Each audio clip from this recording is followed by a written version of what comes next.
Chapter 239. In order to prevent Saito from entering the Dao and Minato Masa from escaping, Ryudo put in a lot of effort. First, he had already mobilized the most elite brothers from the Rulong Security Company, which was the group of mercenaries that surrounded this area.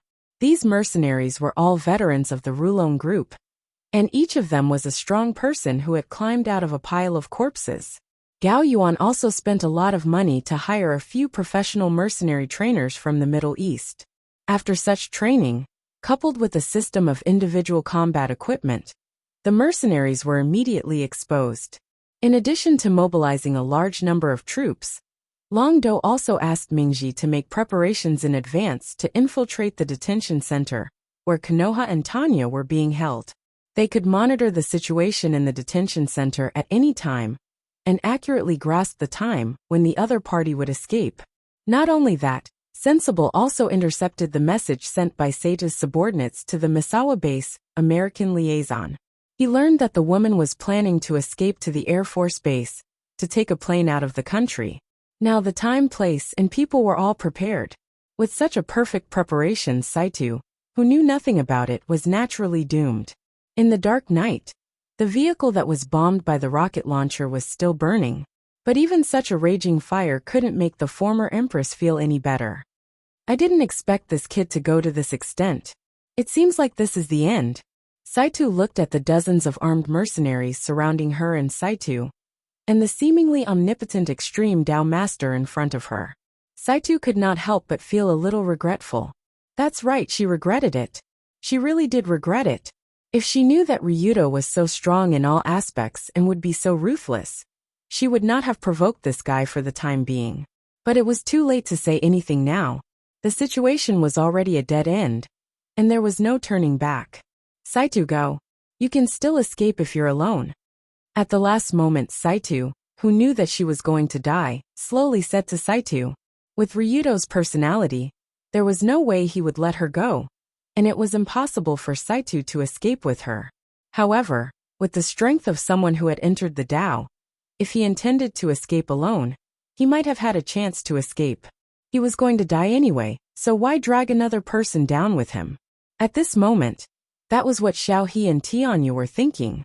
However, entering Dao frowned and said seriously, I'm sorry, but I can't run away in front of this brat.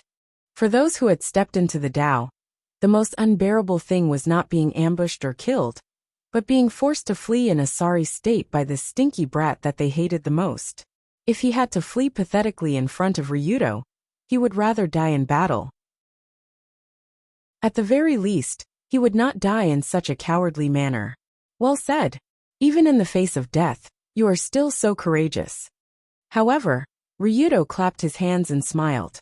But there's no need to rush into the matter of death for the time being, because you still have a chance to live. Oh, let's hear it. Kawada raised her eyebrows slightly, as if she wanted to know what Ryudo was trying to do. According to the old rules of Extreme Dao one-on-one, if you win, I will let you go. When he said one-on-one, Ryudo looked straight at Saito, who was protecting his master behind him. His meaning was very obvious. This kind of good deal? The moment they heard Ryudo's words, both Kawada and entering Dao were stunned, because this condition was too generous.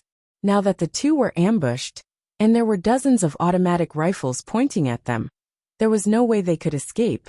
Even if a martial arts grandmaster who had entered the Dao had unparalleled divine skills, he would still die after being shot by dozens of automatic rifles, even if he had the Vajra Qigong.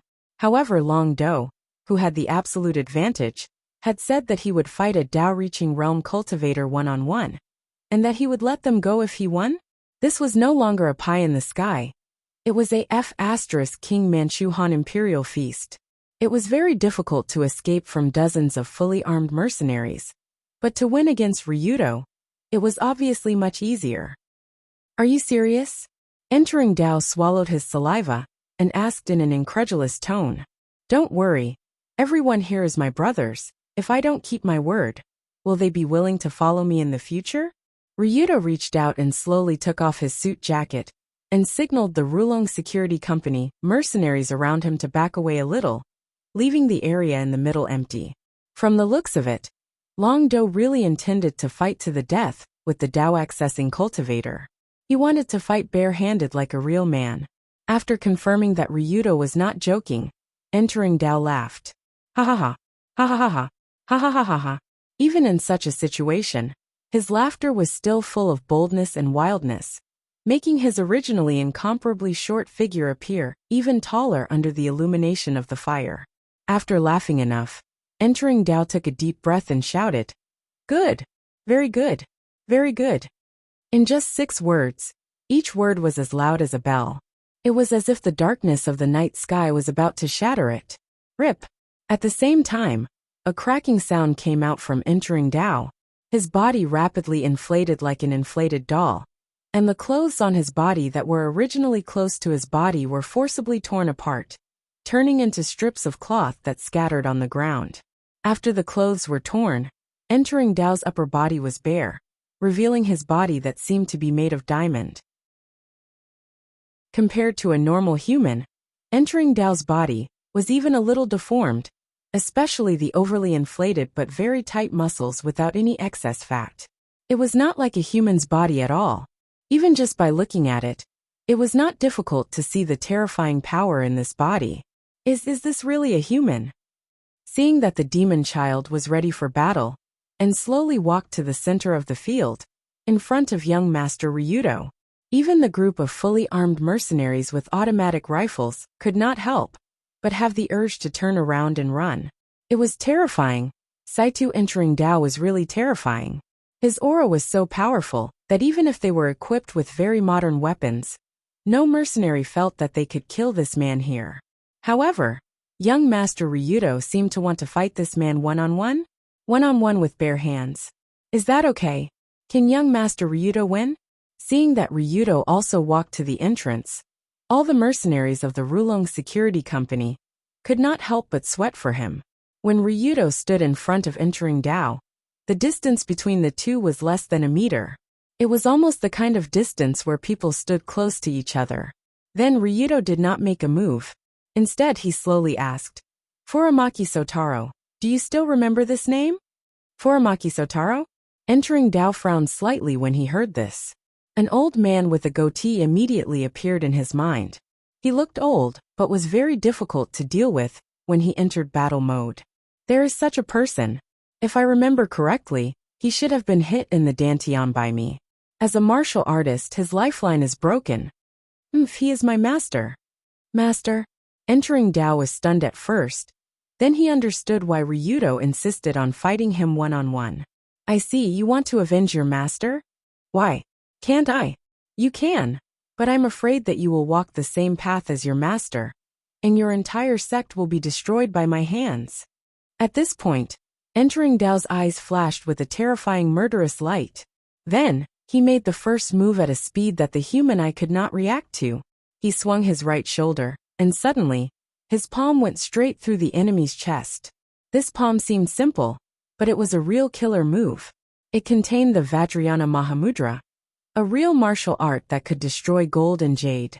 Under normal circumstances, if this palm hit the chest, the victim would either die on the spot or suffer severe internal injuries. They would definitely not be able to fight anymore. However, under entering Dao's shocked gaze, Ryudo did not even dodge. He had forcefully used his own chest to take this palm strike. This brat. What was he thinking? Before the palm hit, entering Dao's mind was filled with 100 questions. However, after his palm hit Ryudo's chest, he understood that it was not that the young man did not dodge, but that he intended to take it head-on. Furamaki-style martial art, profound meaning of the body, hard clash. The moment the palm hit the chest, Ryudo took a deep breath and exhaled. The muscles all over his body seemed to have twisted into a rope with his chest as the core, gathering all the strength in the area that was hit. Hard, very hard, very hard. The moment the palm landed, entering Dao felt as if his hand was not hitting a living body of flesh and blood, but a thick steel shield that even bullets could not penetrate. Ha! Just as entering Dao's palm landed, and felt that something was wrong, Ryudo's body trembled slightly. The surging hidden force was accompanied by a terrifying recoil force. Profound meaning of the body, hard clash. a counterattack skill that contracted part of the muscles at the moment of the enemy's attack, turning the point of impact into a shield to destroy the opponent's fist. Such a tough skill combined with Ryudo's hidden force, level 4 constitution, and mastery of copper skin and iron bones, at 80% proficiency, the hardness of the skill was beyond human understanding. To exaggerate, if one wanted to penetrate Ryudo's chest with a normal submachine gun bullet, it would be asking for humiliation. At the very least, one would have to use armor-piercing bullets, which were specially used against armored vehicles. Boom! At the same time, the strong recoil force of hard clash was directly applied to entering Dao's wrist, almost breaking his entire wrist. Fortunately, at the last second before the palm hit, entering Dao still felt that something was wrong, so he retracted part of the force of his palm, and was not shocked by this manly counterattack. Then, the demon child quickly flipped his body backward, spinning in the air like an acrobat, almost all of the recoil force of hard clash, and then landed steadily. However, such a hardcore battle was only the first round of the two's fight, nothing more. Chapter 240. Other than mastery of iron bone and mastery of copper skin, Ryudo's most proficient skills were Furamaki-style martial arts and ancient eight extremities fist. His proficiency in these two martial skills had already reached 60% respectively.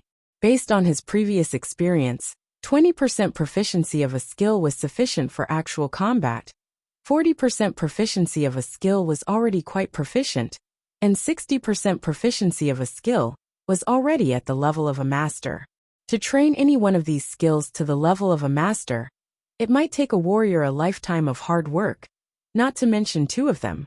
With such exquisite proficiency in martial arts, coupled with the ridiculous number of passive skills of the dragon fight, as well as a strong physical fitness and an opening rate of 41%, it created such a young grandmaster, whose strength far exceeded that of ordinary people. However, although Ryudo was strong, his opponent Saito was also a master of his generation. Saito's proficiency and key openness were even higher than Ryudo's. If not for the fact that Saito's physique was slightly weaker, the battle would not have ended like this. After being sent flying by Long Do's profound meaning of the body, hard clash, Dao accessing didn't feel any discomfort. Instead, after landing on the ground, his body flashed, and with his more agile movement, he quickly closed in on his enemy and launched another fierce attack. Bang! Bang! Bang! Bang! In less than 10 seconds, a series of sounds that did not sound like human bodies colliding violently rang out. The two of them had already exchanged more than 10 rounds, under the watchful eyes of Kawatamasa and a group of mercenaries. Sato's hard body skill was amazing, and with his qigong, it could be said that he had the body of a diamond. Therefore, each of his attacks had a domineering momentum that could crush metal and stone. But even so, Ryudo used various methods to block each of Sato's fierce attacks. On the other hand, Ryudo would usually try to counterattack immediately after receiving an attack.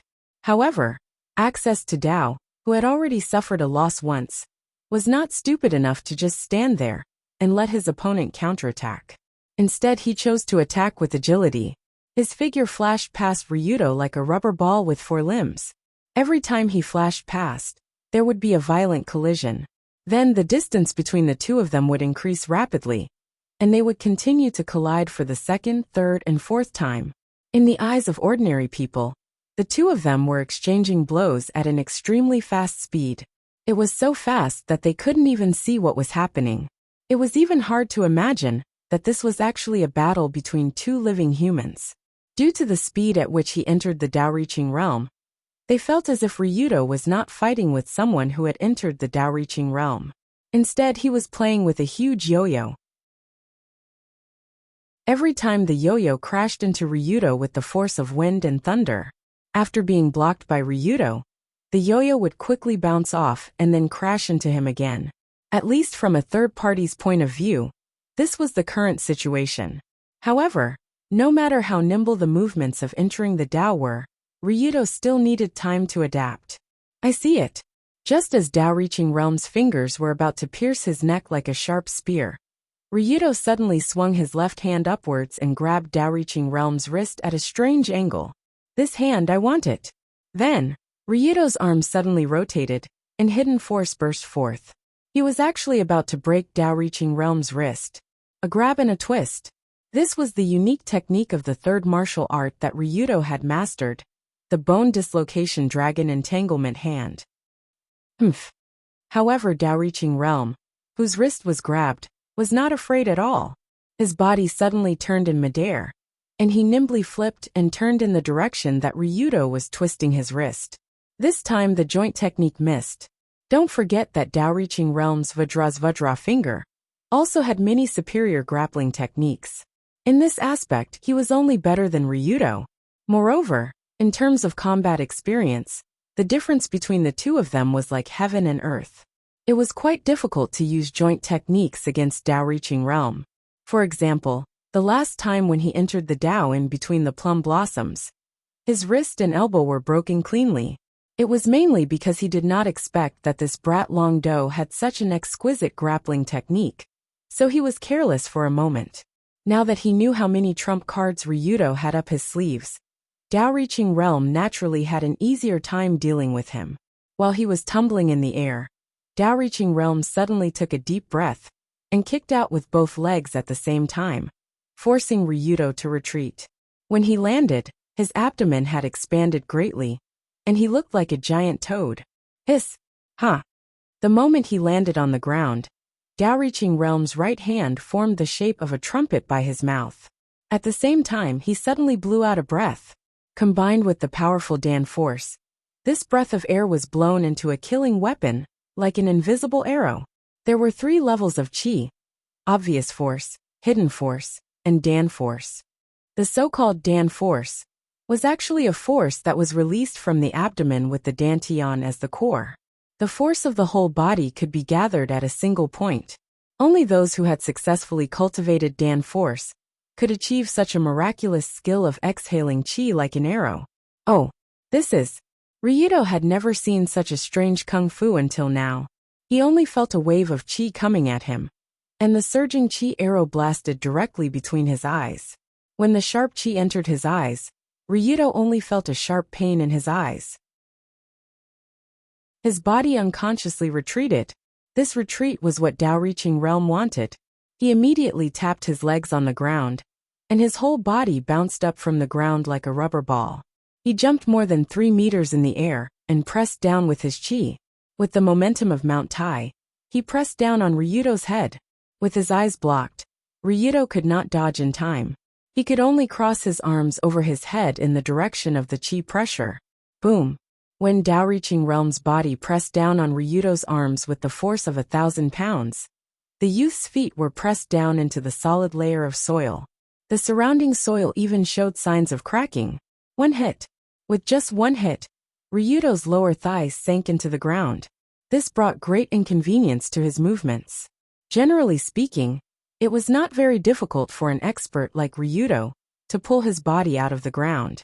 Unfortunately, Dao-reaching Realm obviously did not intend to allow him to do so. After landing, Dao-reaching Realm continued to charge towards Ryudo with the force of a cannonball. His thick and powerful hands were like 2 meat grinders, madly urging palm strikes, diamond finger, and other killing moves to greet Ryudo's upper body. From this moment on, the strong sound of wind breaking could be heard clearly in the air. The sweeping wind pressure even made Cohesion, who was dozens of meters away, unable to stand steadily. Did he win? Did he take him down? There was no way he could fight back now, right? Seeing Dao-reaching Realm frantically attacking Ryudo, who was half buried in the ground, Cohesion nervously reached out and pinched the corner of her clothes. Her face was full of anticipation. Dao-reaching Realm's series of attacks. Almost every strike was a fierce killing move. Palm shadows, finger shadows, and one after another explosions resounded through the night, making one's scalp tingle. Under the urging of Dan force, Dao-reaching Realm's strength seemed to be endless.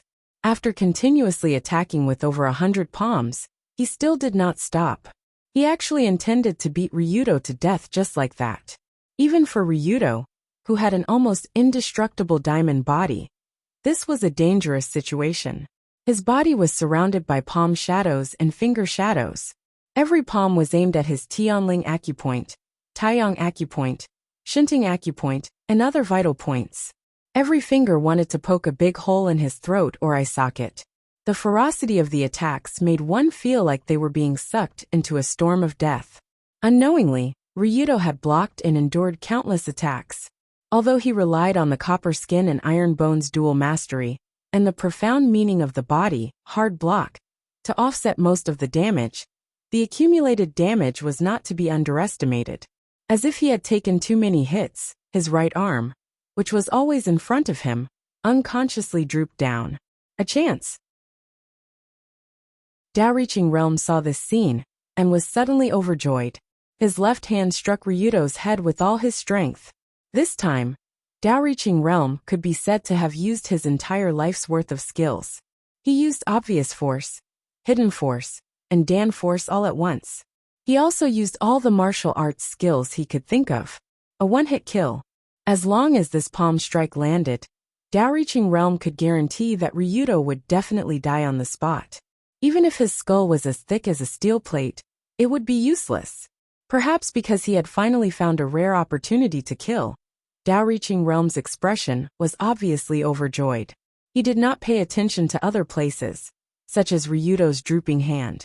If one looked closely, Ryudo's right hand was pretending to be weak and limp, but he quickly picked up a sharp stone from the ground. He pinched the stone between his thumb and middle finger, and threw it forward. Thugs don't die by bare hands, activate. At this time, Ryudo's proficiency in this skill had reached 60%. Coupled with his terrifying physical attributes, he had already reached the level where he could hurt people with flying flowers and falling leaves. Thus, the sharp stone pierced through the air and drew a sharp gust of wind, accurately hitting the bottom of the man's abdomen in front of him. About 4 fingers below the navel, the area located on the golden line of the human body, was a very important area for martial artists, the dantian. Even a top-notch expert like Dao-reaching Realm would never let his opponent hit this area during a fight. This was because this was where the chi gate of the Dan force was located. Being hit by it would cause endless trouble.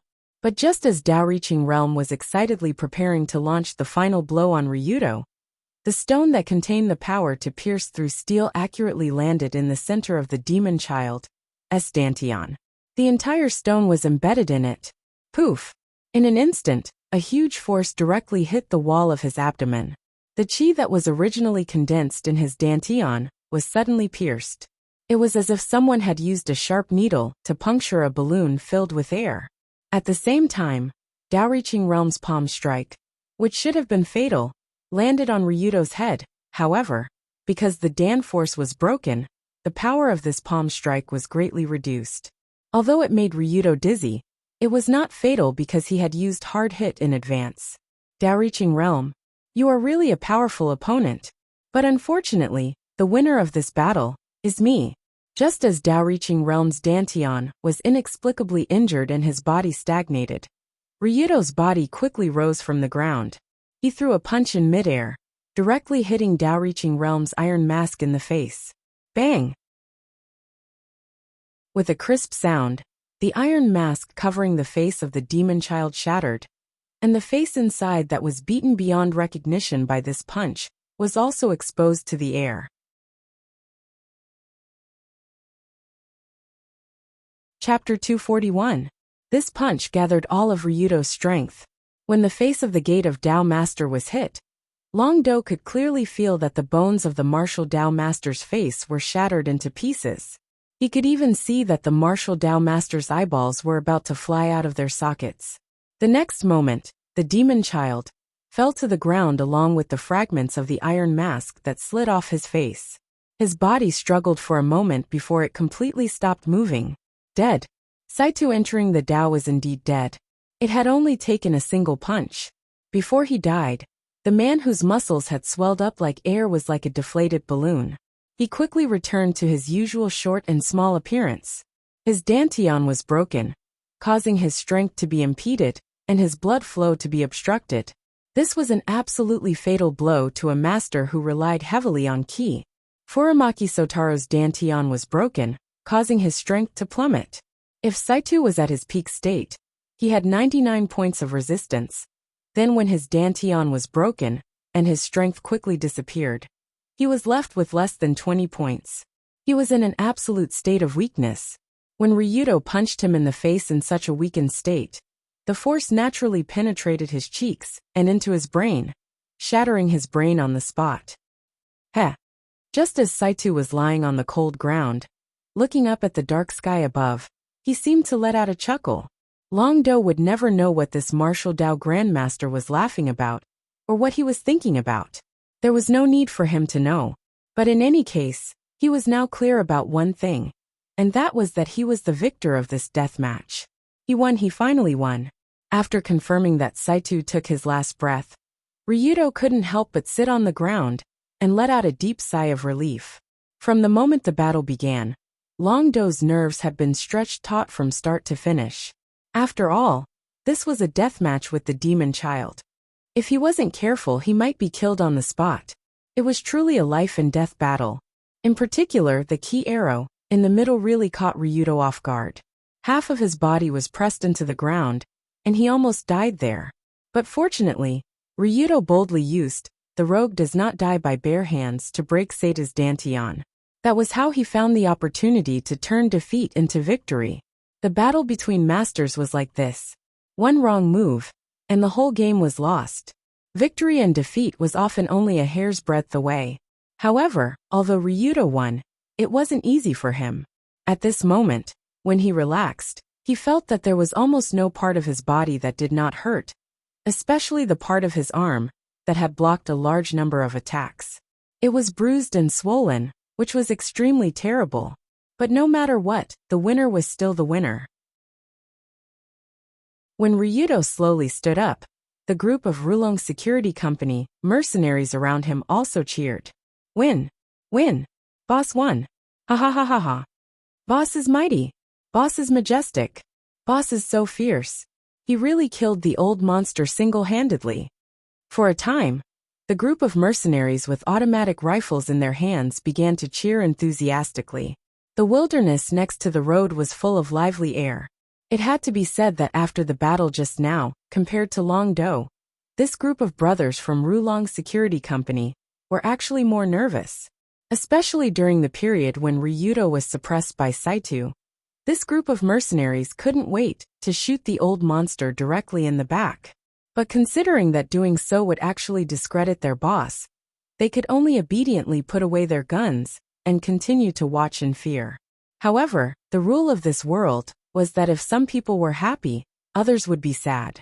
While the mercenaries here were shouting "Boss is mighty," the woman who was pointed at with a gun had long been scared pale and scared out of her wits. No way. Did he really lose to Saito? Originally, when she knew that Ryudo was going to fight Saito one-on-one, Kawadaya had been secretly happy and thought that she would be able to survive this disaster. But when Saito fell to the ground and turned into a cold corpse, the last hope of the former queen also disappeared. Especially when she saw Ryudo's figure slowly walking over, Kawadaya couldn't help but tremble. The most terrible thing in this world was not falling into despair, but getting hope after falling into despair, and then falling into despair again. Since you're a lady, you can end it yourself. Ryudo came in front of the former queen, took a pistol from a mercenary next to him, and threw it over. Kawadaya picked up the black pistol with trepidation. It was not the first time she touched a gun in her life, but it was the first time she felt that such a pistol was so heavy. She slowly pointed the muzzle of the pistol at her head, but her finger couldn't pull the trigger. It was as if the small trigger had 1,000 pounds of force. No, I can't die. How can I die here? If I think about it carefully, Ryudo won't gain anything by killing me, right? If I move him emotionally and add in some temptations of benefits, perhaps he will let me live? For Kawadaya, since she had been American's dog for so long, she didn't mind continuing to be someone else's dog, even if it was a 16-year-old boy's dog, as long as she could live. In this atmosphere of incomparable despair, Kawadaya, who was kneeling on the ground, couldn't help but look up at Ryudo and begged, "Ryudo-kun, if you are willing to let me go, I promise, Kacha." But just when the former queen wanted to fight for the last time, she found that her vision suddenly tilted 90 degrees. And at the same time, she heard the crisp sound of the neck breaking. Plop! Under the dark night, Kawadaya's lifeless body fell to the ground. She didn't even realize how she died before she died. I gave you the last dignity, but you don't want it. Then I can only help you. After twisting the woman's neck, Ryudo stretched slightly and glanced at Kawadaya, as if he was looking at an idiot. In this way, as the two main targets were dealt with, the ambush on the outskirts of Yodo tonight also came to an end.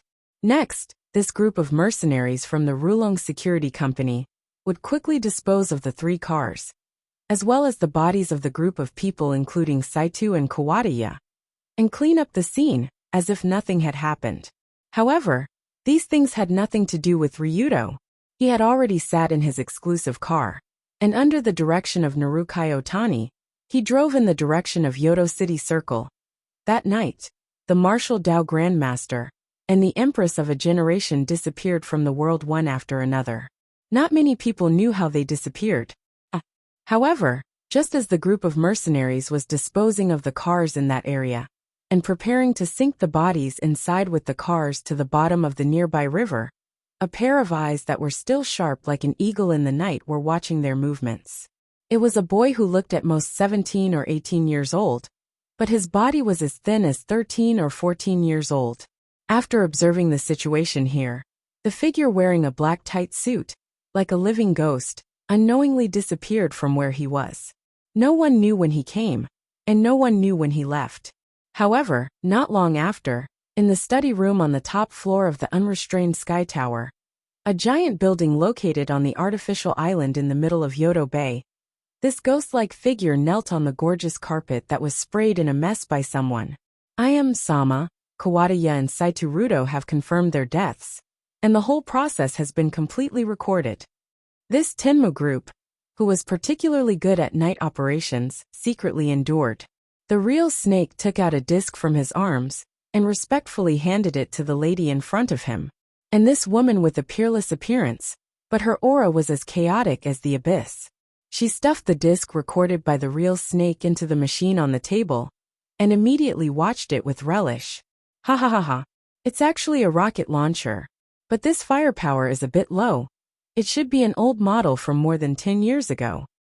Oh, does he plan to fight the old man one-on-one? Interesting. Good. We won. That was cool at the end, but unfortunately his brain didn't explode. What? He doesn't even have the courage to commit suicide. What a useless person. In this strange-looking study room, the world's first queen, the founder, chairman, president, CEO, and UFO of the Tenmu Group, Tenmu Yuheim, who was known as the world's first queen, let out excited cries and messy complaints while watching the dragon fight vs entering the Dao drama of the century. Not poked, not bad. It was like watching a movie. After watching the drama that happened not long ago, Yongji smiled and sat down on her massage chair. Her eyes were full of satisfaction, as if she had entered the sage mode. Ryudo Kiryu, I really didn't misjudge you. You're getting more and more interesting.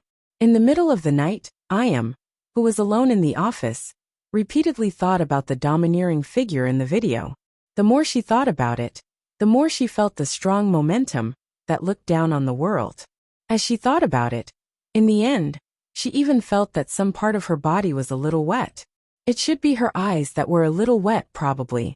However, it was a pity that I had long since decided not to follow the family tradition of finding someone to carry on the family line.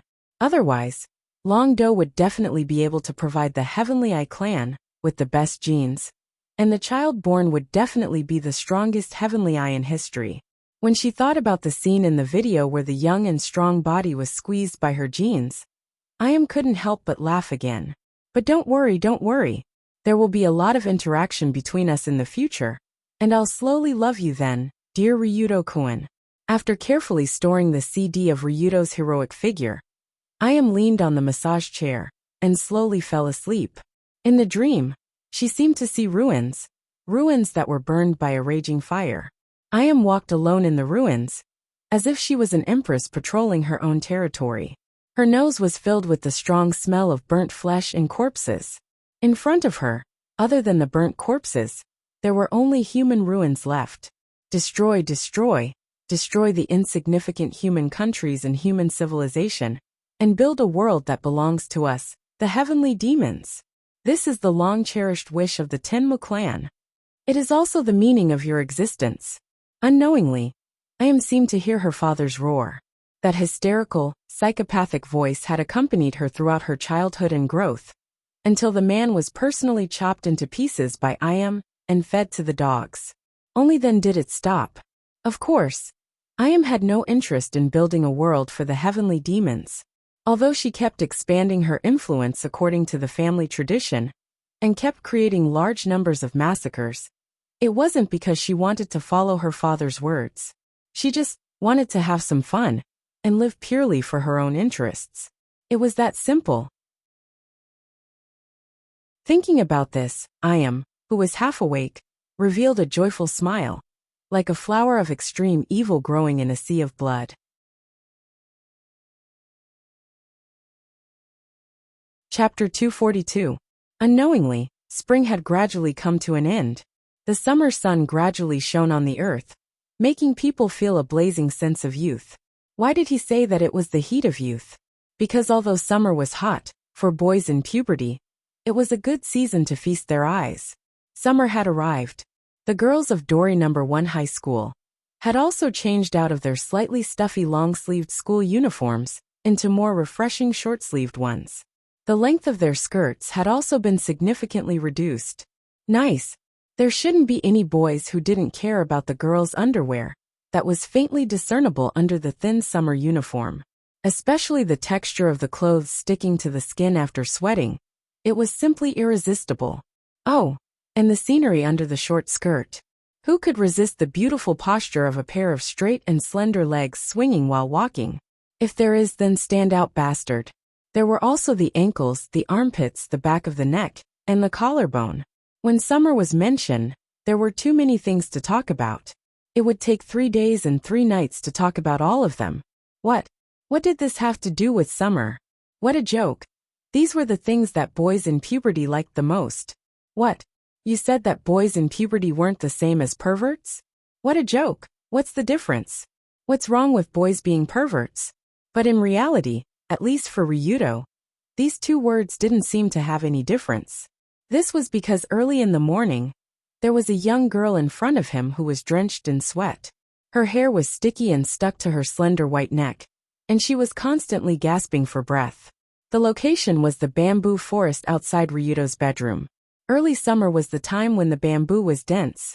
Pieces of green bamboo leaves swayed with the wind. But even so, it was difficult to hide the two figures in the middle of the bamboo forest. Are you done? I'm almost done. At this moment, the two hands were tightly clasped together, and the girl with white hair couldn't help but ask the person behind her. It's about time. Hold on a little longer. This position is more difficult, but it will be comfortable after you get used to it. Ryudo, who was standing behind, held the girl's hand from behind while comforting her. Ugh. After what seemed like a century to the young girl, Ryudo's movements finally stopped, and the young girl fell to the ground weakly, gasping for breath. Why is this release of chi so tiring? It's even more tiring than usual. After taking a few deep breaths, the white-haired girl Dunya finally caught her breath. At the same time, she felt hot and sticky all over, as if she had just finished soaking in a hot spring. That's right.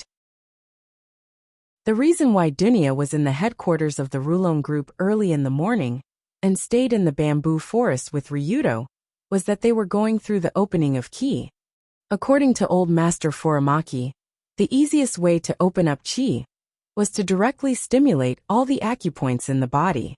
Previously, Ryudo had been taught how to do it by old Master Furamaki after being electrocuted. Naturally, when Dunya learned about the magical power of Ki, she also asked Ryudo to help her open up. Seeing that she had a delicate body, my ass, Ryudo didn't choose to use acupuncture and electricity to stimulate the girl. Instead, he used his own Ki to open up all the acupoints in Dunya's body to help her open up Chi. Therefore, early in the morning, Ryudo reached out to hold Dunya's hand and let her maintain a posture that was similar to bending over, with her back leaning against his body, so that the hidden force could smoothly spread throughout the girl's body. So that's what happened just now. Did anyone think the wrong thing? No way. Call the police. Tired? What's this bit of tiredness? I'm the one who's tired. If I knew earlier, I would have directly electrocuted you. And also electrocuted your hair. I don't want to. My hair is so straight. If it's bent, you'll pay for it. Then don't be so long-winded. Quickly go take a shower and change your clothes, and prepare to go to school. Seeing that it was almost 7 in the morning, Ryudo picked up the soft Dunya from the ground, and then carried her on his shoulder like a straight man carrying a sandbag, and valiantly walked towards the room. It has to be said, the way Ryudo carried Dunya out was like a kidnapper carrying a hostage after a successful kidnapping. Although the two of them did have the relationship of kidnapper and hostage, but towards this strange relationship and strange way of getting along, Dunya was already used to it in these 2 months. Therefore, she was like a salted fish lying on Ryudo's shoulder, allowing this guy to carry her everywhere. That's right. It had already been 2 months since the royal family courting disaster incident. At that time, after Ryudo killed Kawada and Saito, he returned to his daily life. Every day, he went to school, went on dates with Yunyen, cooperated with Colored Glaze to manage the alliance, and fought with Dunya. Maybe it was a blessing from the heavens. These 2 months passed very peacefully. There were no crazy people causing trouble, and everything was in a state of steady development. And during this time, the relationship between Ryudo and Dunya also developed by leaps and bounds. But compared to the relationship with Yunyen and Colored Glaze, the relationship between these two seemed like the worst friend?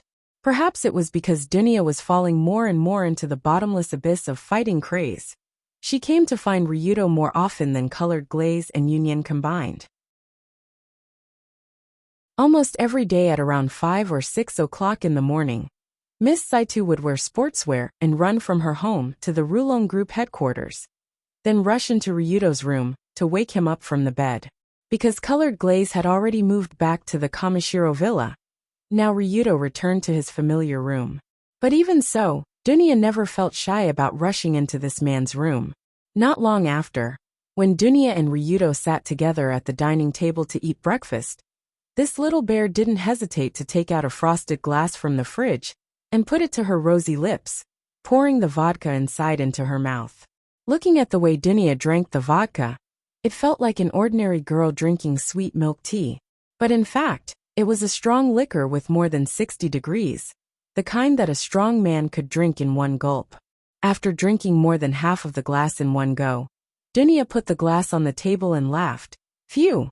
On such a hot day, it's so satisfying to drink an iced drink after training. I think it's hard to classify vodka with more than 60 degrees as a drink. In the eyes of the Northerners, this is a drink. With such a low degree, you won't get drunk no matter how much you drink. After finishing the vodka that was only slightly over 60 degrees, Dunya picked up the knife and fork to enjoy the Russian pancakes on the plate. These pancakes were Dunya's favorite breakfast. She even proudly said, "There's no bear who doesn't love pancakes." But pancakes made of flour, eggs, and milk with sour cream and fruits on top. It was indeed hard to dislike such delicious food. But no matter how much she liked it, Dunya ate a little too much. After finishing the 16th plate of pancakes, she burped ungracefully, a white sticky cream foam still remaining at the corner of her mouth. Phew, this girl is really something. Ryudo couldn't help but pick up a tissue from the side. He held Dunya's little face with one hand and wiped the cream foam at the corner of her mouth with the other. Such an intimate action usually only happened between family members or lovers. But at this moment, the two of them were doing it very naturally, making it hard to tell what the relationship between the two was. That's right. What was the relationship between Ryudo and Dunya? They usually hung out together when they had nothing to do, either practicing martial arts or chatting. Dunya often came over to eat, drink, and stay at his place, so much so that the chef at the Rulong Group headquarters even learned a bunch of bear dishes just to cook for her. If the two of them were both men, then they would definitely be bad friends and best friends. But since they were a man and a woman, it was hard to fathom their strange relationship. But when Ryudo and Dunya took the car to Duli First High early in the morning, he felt that this strange relationship was actually quite good. After all, compared to Yunyan and colored glaze, Dunya's personality was more boorish and tomboyish. When he was with her, he didn't have to think about anything. He could say whatever he wanted, do whatever he wanted. Even if they went crazy together, it wouldn't feel out of place. This feeling of being with a bad friend was something that couldn't be found when he was with the two beauties. For example, if Ryudo suddenly hugged Yunyan and colored glaze from behind, the former would turn pale with fright, and the latter would turn around and get angry. But if the person being hugged from behind was Dunya, she would take the opportunity to clamp Ryudo's neck with her arms, give him a common clip-on in professional wrestling, and then let out a tasteless laugh. How to put it? This way of getting along really made Ryudo feel very relaxed. The most important thing was that Dunya was a white-haired beauty who looked more beautiful than a doll. That was simply awesome. In this way, the two drove to Duli First High as usual.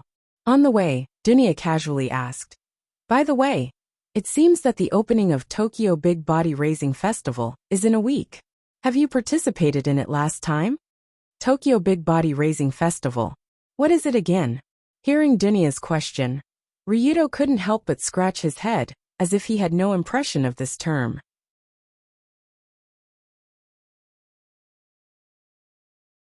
Chapter 243. When she heard Ryudo's question, Dunya couldn't help but ridicule. "No way.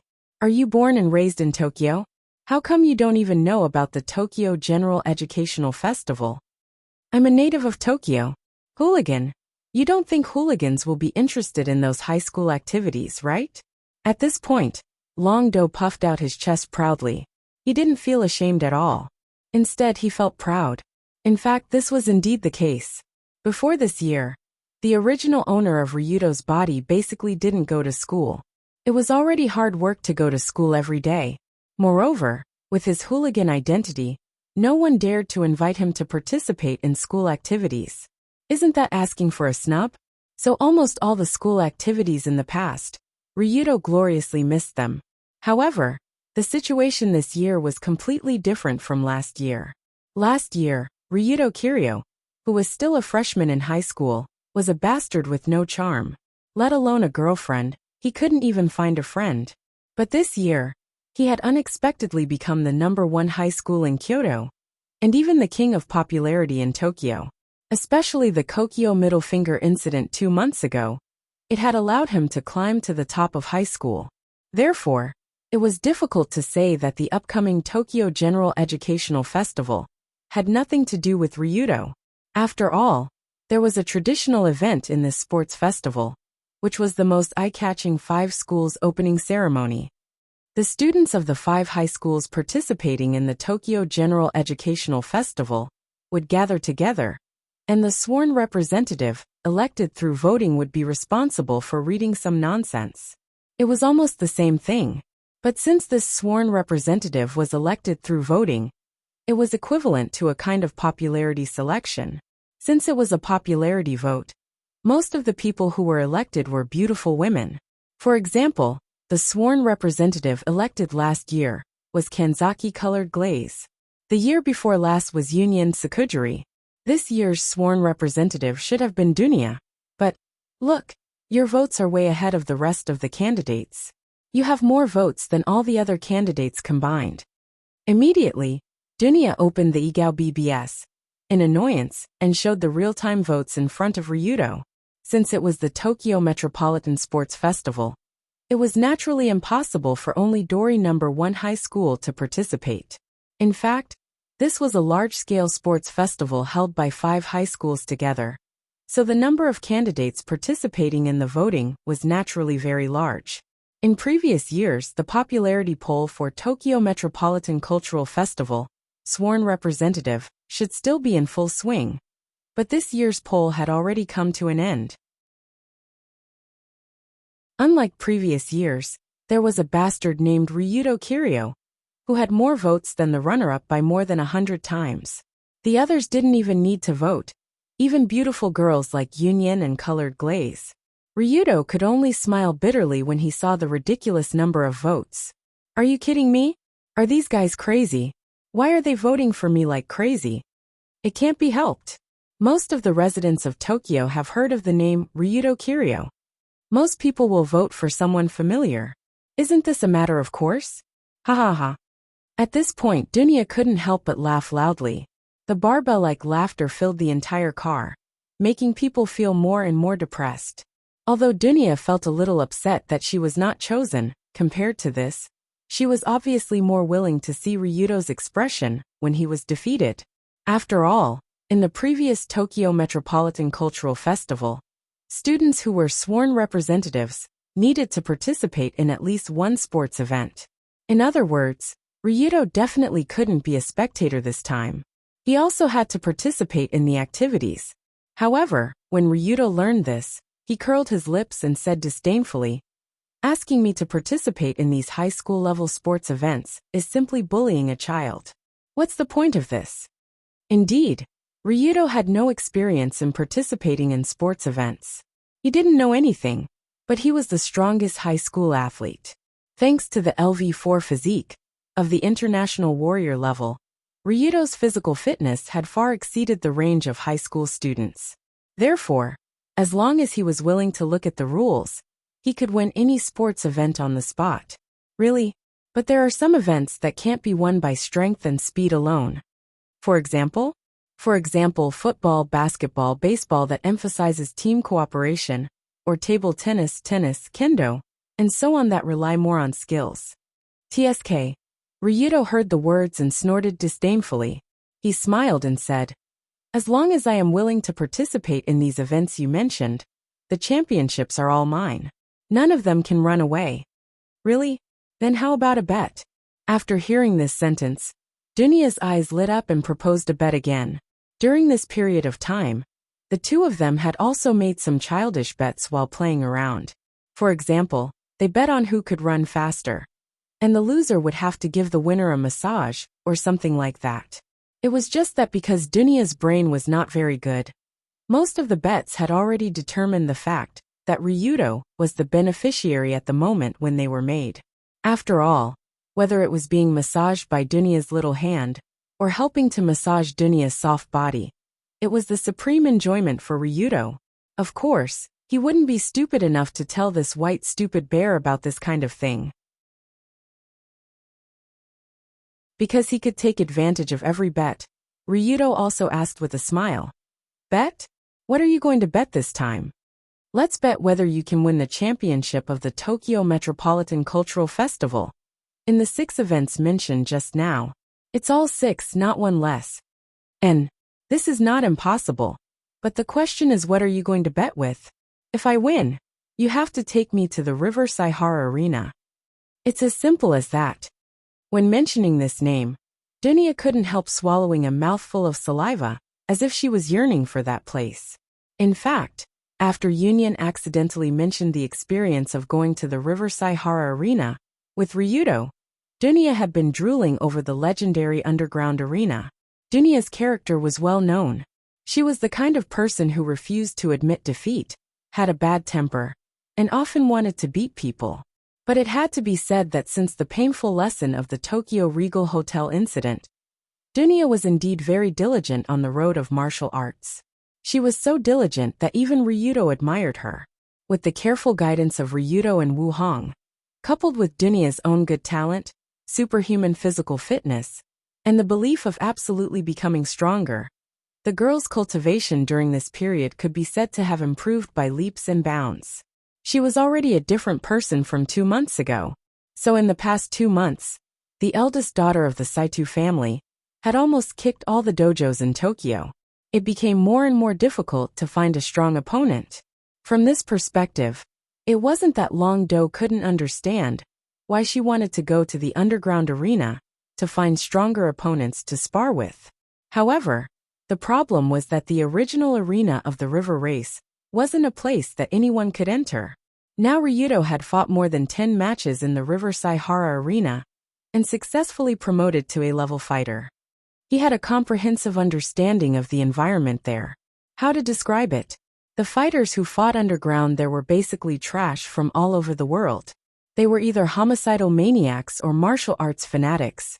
Moreover, it was not a place for fighting, but a place for catching and killing. In order to win, the group of underground fighters could be said to be extremely unscrupulous. They could use any dirty moves without any hesitation. For example, the American murderer Ryudo encountered before who hid a knife in his butt. After fighting with B-level and A-level, Ryudo found that the guy was more reserved. He even transformed his finger into a spray gun and quietly sprayed dragon breath pepper spray on the opponent's face. This kind of underground fight without seeing the sun and having no rules was naturally different from the various dojo fights that Dunya had challenged before. The dirtiness was more than 100 times. Therefore, even if Dunya's strength was already weak, Ryudo was still unwilling to take her to the River Saihara arena, because he was afraid that she would be tricked by some dirty tricks. It was just that what he didn't expect was that this white stupid bear actually mentioned this matter again in the name of Tokyo Mass Breeding Festival here. And it even showed a, "Do you agree or not? If you don't agree, you are afraid to bet with me" provocative expression. Well, I still have to let her dispel this idea. That damn place is too dangerous. I don't want her to go. Thinking of this, Ryudo sighed slightly in his heart, but his face showed a wretched expression.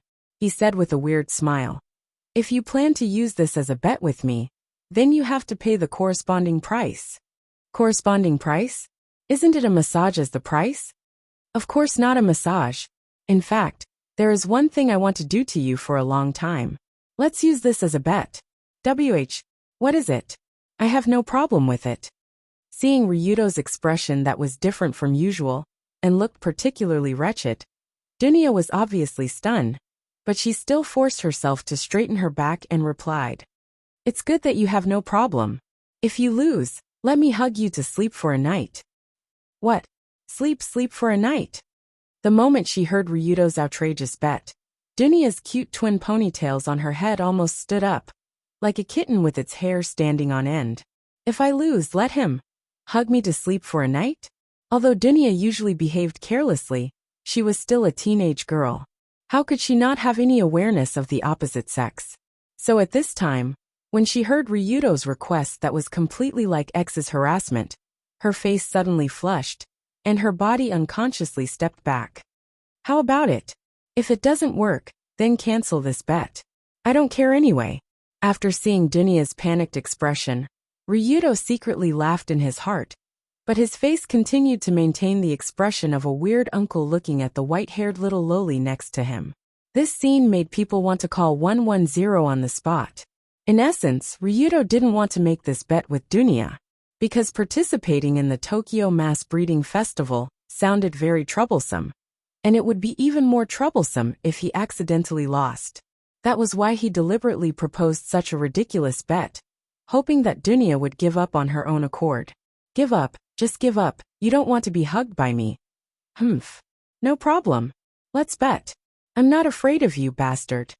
But after a few seconds of silence, Dunya roared with a flushed face, and her voice almost blew Ryudo's head off. Obviously, Ryudo seemed to have underestimated Dunya's determination. Perhaps he also underestimated the thickness of her face. She could even accept such a stupid job. This is a wonderful catch.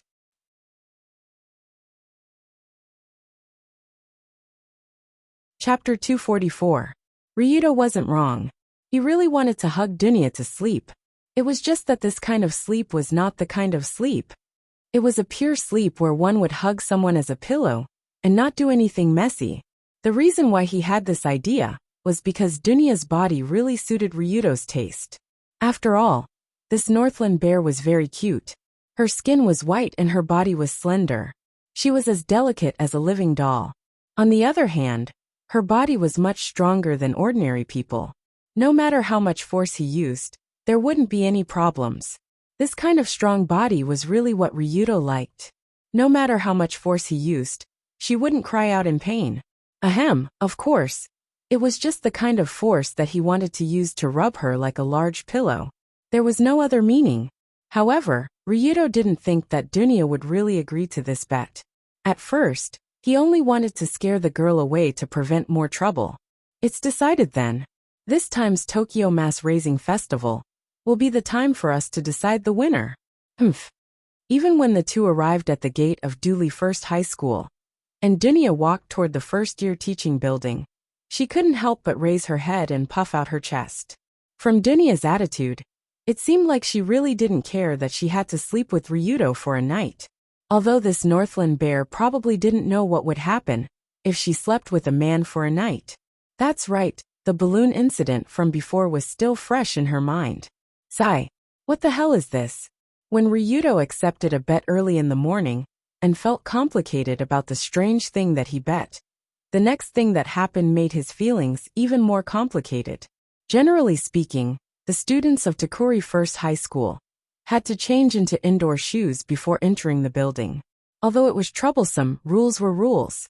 So Ryudo went to his shoe cabinet as usual and reached out to open it. Crash. Then, a huge pile of love letters and gifts poured out from the shoe cabinet and smashed his face. The total weight of today's love letter and gift is 23 kilograms. After quickly tidying up the pile of things, Ryudo couldn't help but sigh. He felt even more tired in the morning. If it had been Ryudo, the greatest villain in history from a few months ago, it would have been hard to imagine such a scene. Early in the morning, the shoe cabinet was stuffed with love letters and gifts.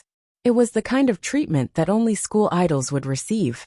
But in reality, the current Ryudo was indeed a campus idol-level existence. His LV4 charm was second only to Union here. Moreover, there were many amazing things that had been revealed, so it wasn't too far-fetched for many students to take a fancy to him. Ryudo was actually a little happy about this situation. After all, no one would really hate a shoe cabinet full of love letters and gifts. Of course, if there weren't so many male students who sent him love letters and gifts, it would be better. Damn it. Cursing under his breath, Long-do picked out the love letter with the words, Long-do-kun, I want to fence with you, on the cover and threw it into the trash can. Then, he packed up the rest of the love letters and gifts, and put them back in the shoe cabinet. He planned to take them with him after school.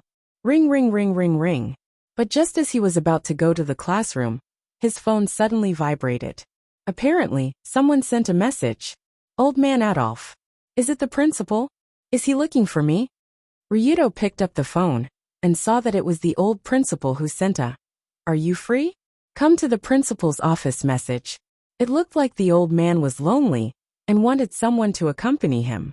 Long-do was also very familiar with the principal, Adolf Pescarolo, who matched his suit and wine glass very well. It was obvious that he was an old gentleman at a glance. Long-do was also very familiar with him.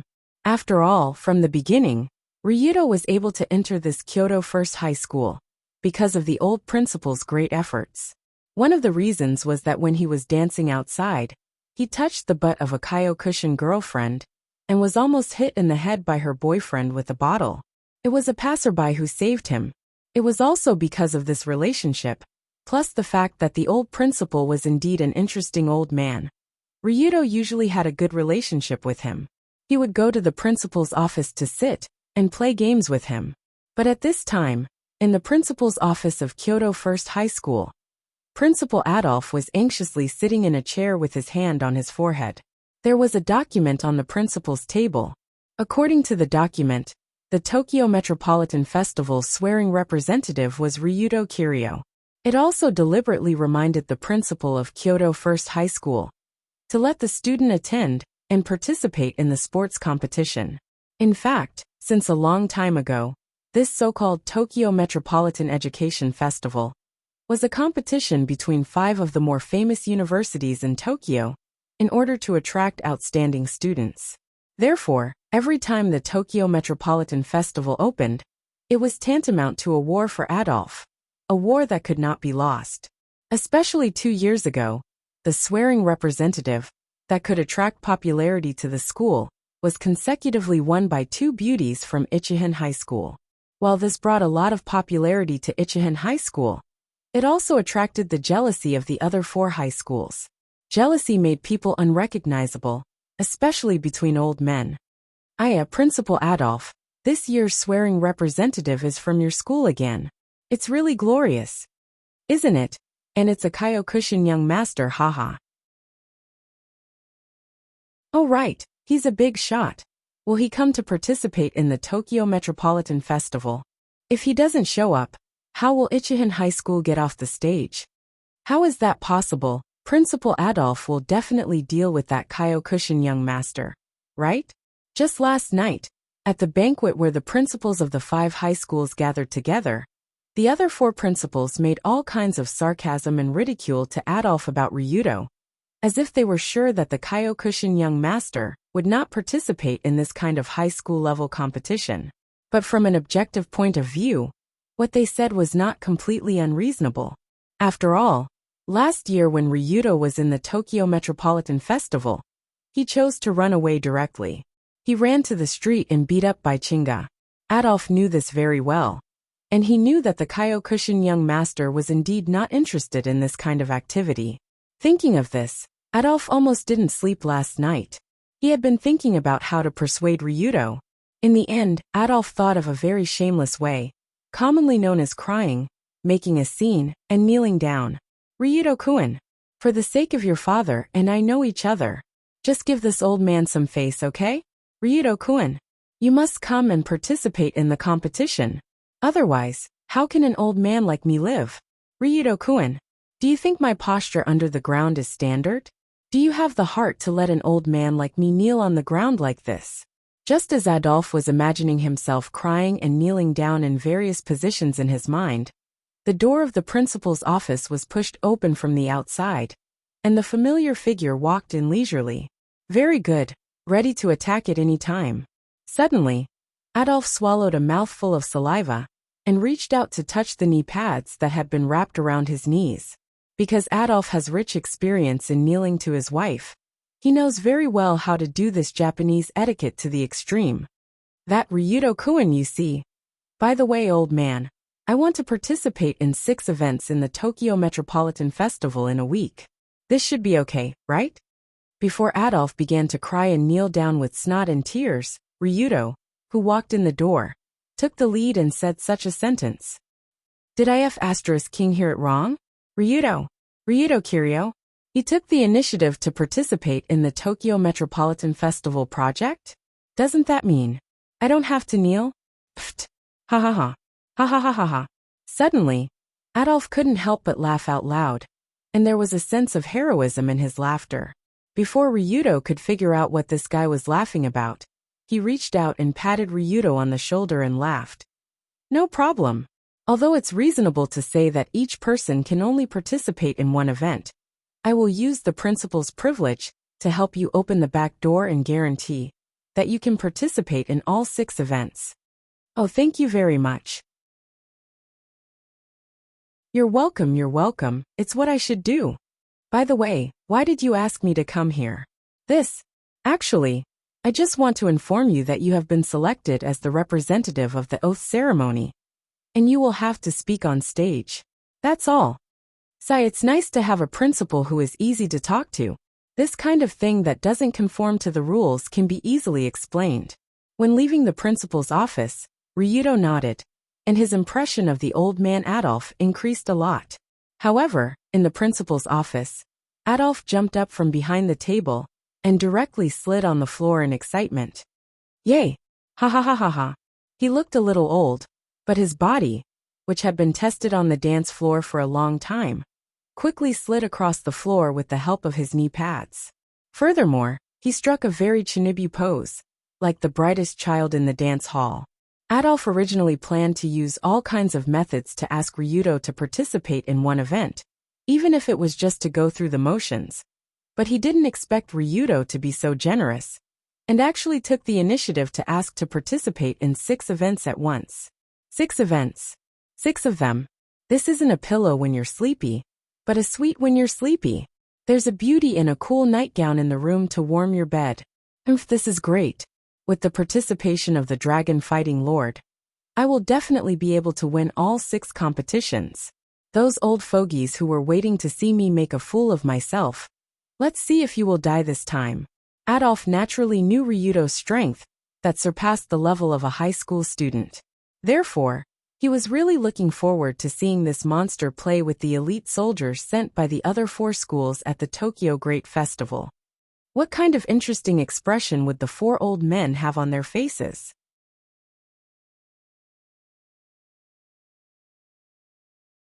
Chapter 245. In the eyes of ordinary people, the Tokyo Metropolitan Cultural Festival was just an ordinary sports meet for high school students. However, for the 5 participating high schools, this sports meet was an earth-shattering battle. Nobody knew when it started, but this sports meet had become a battlefield for the 5 high schools to compete with each other. Every time the Tokyo Metropolitan Cultural Festival opened, the sports clubs of these high schools would be full of energy and do everything they could to win for their school. This was not a battle of life and death. However, it was a battle that involved the dignity of the school. Battle, battle, battle, constant battle. The winner was king. The loser was the bandit. The winning high school would hold their heads high and walk with pride for the next year. The losing high school would be dejected and cowardly for the next year. Under the leadership of this evil trend, the Tokyo Metropolitan Cultural Festival became more and more exaggerated every year. In order to win, the group of high schools became more and more unscrupulous. Dori No. 2 High School was a high school with a long tradition in the sport of football. On the football field that was a week away from the Tokyo Metropolitan Cultural Festival, a handsome high school student was running with the ball. He suddenly picked up the ball, jumped up, and swept out a golden hook. That was at the professional level. He directly kicked the football from a distance of tens of meters into the goal. Well done, student-y. This will be your last high school competition before you go to Brazil to participate in the professional competition. Leave your legend behind. Looking at the captain of the football team, who already had the strength of a professional football player and had led the team to win the high school national competition for 3 consecutive years, the principal of Dori No. 2 High School could not help but smile happily. On the other side, in the Dori No. 3 High School, a bloody storm was also taking place on the tennis court, which made people drop their glasses. Boom! A young man with a white hat who looked very arrogant quickly whipped the tennis racket in his hand and accurately knocked his opponent's tennis racket to the ground. You're still far from it. The young man used his hand to support his hat and threw out a very arrogant sentence. Yes, yes, yes. Student Ryuma's condition is very good. It seems that the 3 consecutive victories of this tennis event are close at hand. Seeing that the student known as the Prince of Tennis showed good competitive condition, the principal of Dori No. 3 High School was even more delighted. At the same time, on the basketball court of Dori No. 4 High School, a tall young man with dyed red hair was practicing with a big guy who looked like an orangutan. The person who controls the rebound can control the entire game. You must remember this. No problem. I'm a genius. The practice on the basketball court was in full swing, and a chubby coach standing next to the basketball court was nodding silently. As for the principal of Dori 4th High School, he had already run to the tavern to drink and celebrate. In the end, 2 swordsmen wearing full protective kendo gear were confronting each other in the dojo of Dori Diwu High School. Student Yagiyama, bring it on. I won't lose. With a confident response, the 2 swordsmen holding bamboo swords quickly began a fierce battle. However, if one was a fan of kendo, it was not difficult to find that the swordsman on the left was actually the most famous professional kendo athlete in Japan. His sword was like the wind, and his movements were agile. At first glance, it was obvious that he was not a high school swordsman. However, student Yagiyama, who was fighting with this professional kendo athlete, was even more amazing. He actually blocked all the attacks one by one as a high school student, and could even make a counterattack. Very good. With student Yagiyama's condition, the kendo event of Tokyo Metropolitan Sports Festival will definitely be won. Russell, seeing the fierce battle on the court, the principal of Dori No. 5 High School held a paper fan in his hand and waved it slowly with satisfaction. Obviously, from the current situation, Although there was still a full week before the Tokyo Metropolitan Sports Festival, the 5 participating schools had already made sufficient preparations for it. For this unique sports festival, every school had their own sports events that they were good at. Coincidentally, among this generation of high school students, there were also a lot of high school freaks who were at professional level. Football, basketball, baseball, table tennis, kendo. These very normal high school sports events had become turbulent because of the influx of these freaks. According to the convention of the Tokyo Metropolitan Sports Festival, the 5 schools would compete fiercely in a total of 10 sports events, but the scores of the above 6 major events were the highest. Therefore, as long as they could win 2 or 3 of the 6 major events, the final championship was almost at their fingertips. At the thought of this, the principals of Dori No. 2, No. 3, No. 4, and No. 5 high school had a tacit understanding with the corners of their mouths crooked at the same time, revealing a tick smile. This time our school is full of heroes and geniuses, called the Golden Generation. How can the other schools compete with us? This Tokyo Metropolitan Sports Festival. 1. Looking at the group of high school sports geniuses who were training crazily, the principals of these schools clenched their fists and even thought about their final posture when they went up to receive the championship trophy. Of course, if this was just an ordinary sports festival, then their idea might be right. After all, the group of sports students in their school were indeed monsters far beyond the level of high school students. Unfortunately, in Dori No. 1 high school, there was a real monster, and he was rubbing his hands and trying to familiarize himself with the rules of these games in order to get the right to sleep with a little loli. In this way, time passed day by day, and the Tokyo Metropolitan Sports Festival, that was destined to be recorded in history, finally slowly opened its curtains. The day after a week was a carnival day for all the students of the 5 high schools, because on this day, they could put down their heavy studies and collectively go to the Tokyo Stadium to watch the exciting sports games. The blend of sweat with sweat, the collision of muscles with muscles, the concert of youth with youth. Just thinking of the scene of the group of high school athletes on the field, many girls couldn't help but cover their faces and scream out loud. In this case, early in the morning, the entrance of the Tokyo Stadium was already crowded with young people in school uniforms, and under the arrangement of the teachers, they rushed inside noisily. The Tokyo Stadium, located in the Shibuya district of Tokyo, Japan, was one of the most famous sports venues in Tokyo. It was once used to host Olympic-level competitions.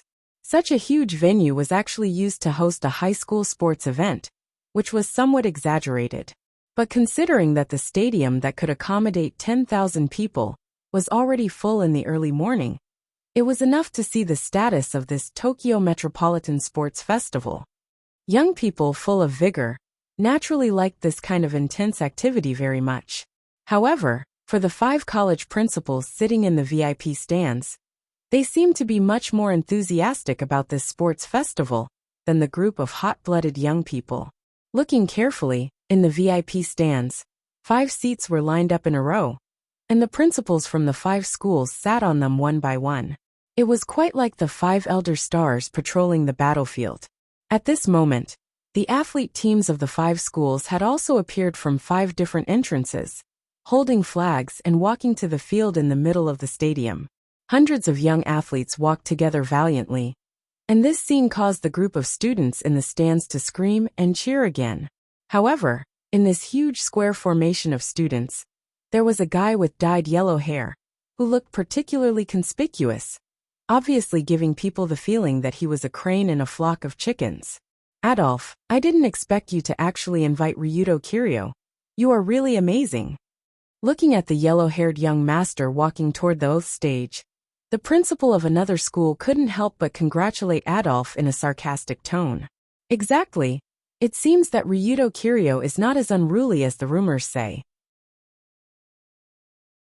By the way, he is also going to participate in the competition. Which competition is he going to participate in? After all, he is from Jido. It should be good for him to participate in the kendo competition. Although he is definitely not as good as our classmate Yagyu. His ancestors were in the kendo industry, ha ha ha. In the VIP stands, the principals chatted because of the appearance of Ryudo, looking like a group of old men buying vegetables at the market. However, Adolf, who was the center of the conversation, just smiled and didn't intend to argue with this group of stupid principals at all. Because he knew very well that from the moment Ryudo was willing to step on the field, this Tokyo Metropolitan Sports Festival had already changed. This was no longer a competition. Instead, it was a one-sided trampling. At the same time, Ryudo, as the Oath representative, also walked to the Oath stage under the invitation of the MC, and bathed in the eyes of tens of thousands of students. Tongsheng, please represent the 5 schools to take the oath of this Tokyo Metropolitan Sports Festival. Although the MC felt a little numb when he saw the legendary leader of Jido, the professional MC still handed the microphone to Ryudo with a smile. Generally speaking, this oath ceremony was actually a very formal event. It was nothing more than saying a few words. Swear that all contestants will follow the spirit of sports.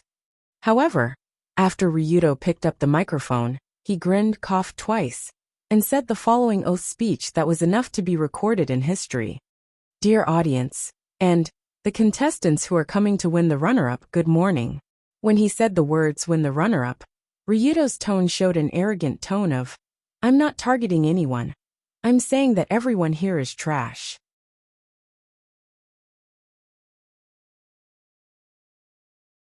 Chapter 246. The moment they heard this, almost all the audience, players, and staff members present were dumbfounded. After all the oath ceremonies in the past were to promote the spirit of sports and praise the spirit of young people. They had never heard such a unique speech. In particular, Longdo's, everyone here is trash, aura gave everyone a fright. If it had been anyone else who dared to say such a thing in public, they would have been dragged down and beaten up by the angry players. But the person who said this was Ryudo, the legendary young overlord, who commanded the entire Tokyo underground world. Therefore, the players who were ridiculed by him could only be angry and not say anything. But after all, the young people were more hot-blooded, especially those who were stronger.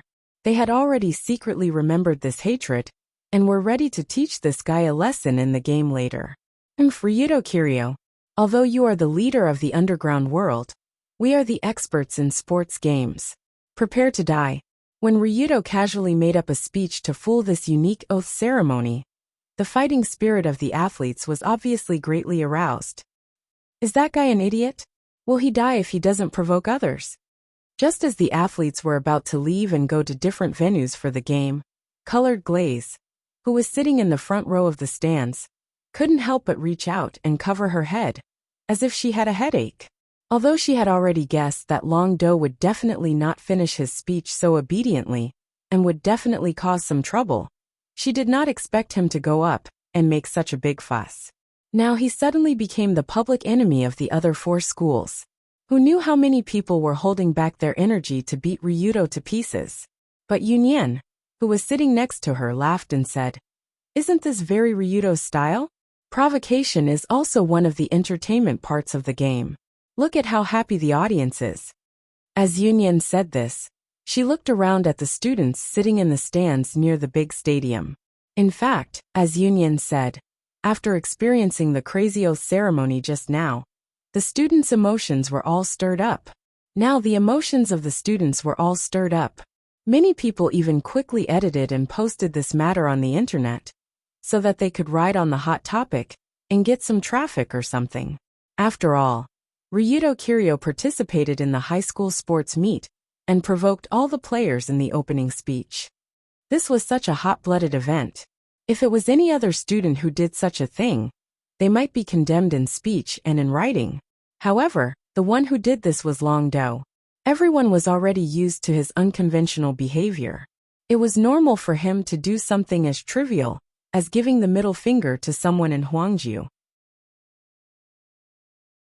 At this time, Tonia, who was sitting with the 2 of them, took out her mobile phone and looked at the schedule of this Tokyo Great Festival, and said, Speaking of which, The first event in a while is football. It's our school against Dory Second High School. Dory Number 2 High School? I heard that their football department is very strong. It's not as simple as that. They are the 3 consecutive champions of the National High School Football Competition. The ace player, Space Wing, is said to be going to Brazil to play professional games next year. Wow, so powerful. Can Ryudo win? After hearing Dunia's words, Yunyan covered her mouth in surprise. Whether Ryudo wins or not is one thing. The key is whether his teammates will cooperate. After all, football is not a one-person sport.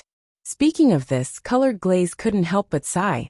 She seemed to have thought of the various situations that might occur in the game. From the perspective of strength, the football department of Dory Number 1 High School was actually not weak. They were often at the level of the top 4 to the top 8 in the national competition. It was not completely impossible to play with the opponent. But the problem was that Long Do, with the full support of the principal, had forcefully cut the line and squeezed out the position of the other team's main midfielder. This matter must have offended a lot of people in the football department. Therefore, in the game later, those guys were likely to make things difficult for Ryudo. It would not be surprising if they deliberately lost the game. In fact, just as Colored Glaze thought, it was impossible for the group of football department members to not be angry. At this time, in the players' lounge, the other 10 members and coaches who were ready to play were gathered in a group for the final pre-game mobilization. Ryudo was nowhere to be seen. No one knew where he ran off to. Damn it, the game is about to start and that guy still hasn't shown up? After taking a deep breath, the coach couldn't help but say to the other group of players, as I said before, letting that stinking hooligan step on the sacred football field is a blasphemy to this sport. You know what to do, right? Firmly oppose Ryudo Kiryu, who wants to play football with him. This guy is too much. He forced his way in and said he wants to play. How can we let him do as he wishes? In short, we will never pass the ball to him. We must make that guy stand on the field for 90 minutes. That's right. The coach finally sneered and said, winning or losing is not important. The most important thing is that we must not let him touch the ball. Not even once. Bet on the glory of our football department. Whoa, whoa, whoa, whoa. Bet on the glory of our football department. In the players' lounge, everyone in the Dili First High School football department reached a consensus and made up their minds to make Ryudo a figurehead in the game. A stinking hooligan like you is worthy of playing football? Let's see if we don't make you stand on the field for 90 minutes. When the time comes, let's see who will be the one making a fool of themselves. Not long after, this aggressive and stern-looking football team was led out of the field by the coach cum team leader. At this time, Ryudo slowly came over to gather. However, unlike the football department members who were neatly dressed in football uniforms and sports shoes, looking very proper, Ryudo was actually only wearing his usual school uniform. He didn't even wear sports shoes. After coming over to gather, Ryudo stood in front of the coach without hesitation and was the first to walk to the field. Those who didn't know better would think that he was really the boss of the football department. This unspeakably arrogant move immediately made the group of people behind him so angry that their eyes were blazing. However, due to Ryudo's prestige, this group of club members didn't dare to say anything. They could only secretly curse this stinking hooligan to die a horrible death. This ridiculous guy actually wore normal shoes to play football. But forget it, he can't touch the ball anyway. He'll just be a good clown on the field. When they thought that Ryudo would become the funniest clown on the field, the coach and the other team members couldn't help but laugh. That's right. Just before they were about to enter the field, Ryudo suddenly turned his head to look at them, giving everyone a fright. Before we start, let me remind you that my way of playing football will be a bit rough. I hope you can forgive me. Way of playing football? A bit rough? What is this guy talking about? Does he really think that he has a chance to play football? Hearing this, the coach could only smile dryly and said, Yes, yes, yes, you can play however you like. Is this okay? Oh, that's very generous. Then I won't hold back. Suddenly, the corner of Ryudo's mouth raised. He then took the lead to walk out of the players' tunnel and came to the field covered in green. Oh, it's Ryudo-kun. He's out. Ah, why is Ryudo-kun wearing different clothes? This is probably a crane in a flock of chickens. It doesn't matter, as long as he's handsome. At this time, almost all the spectators were watching this unprecedented game on the football field. So when Ryudo led the team to appear, it naturally caused the audience to cheer. However, after hearing so many students, especially so many girls cheering for Ryudo, the football club members were obviously even more upset. Why do you think our group of high school students work so hard to join the sports club, train hard every day to play in the game? Isn't it just for the cheers of the girls? Generally speaking, the period after the Tokyo Metropolitan Cultural Festival was the period when the boys in the sports club were most popular with girls. The probability of finding a girlfriend at this time was unprecedentedly high. Therefore, the Tokyo Metropolitan Cultural Festival was the best stage for many boys to show themselves. The long-awaited opportunity to stand in the spotlight was equivalent to a male peacock spreading its tail to seek a mate. However, Ryudo Kiryu, this little bastard, directly blocked the way and attracted all the attention of the entire football club. The girls did not look at them, and all began to stare at Ryudo and cheer. Without the attention of the girls, what's the point of me playing the game? Go F***ck yourself.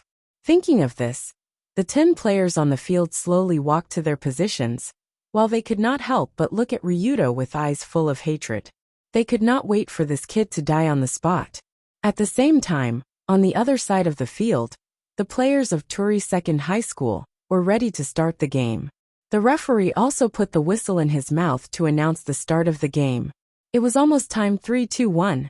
Beep.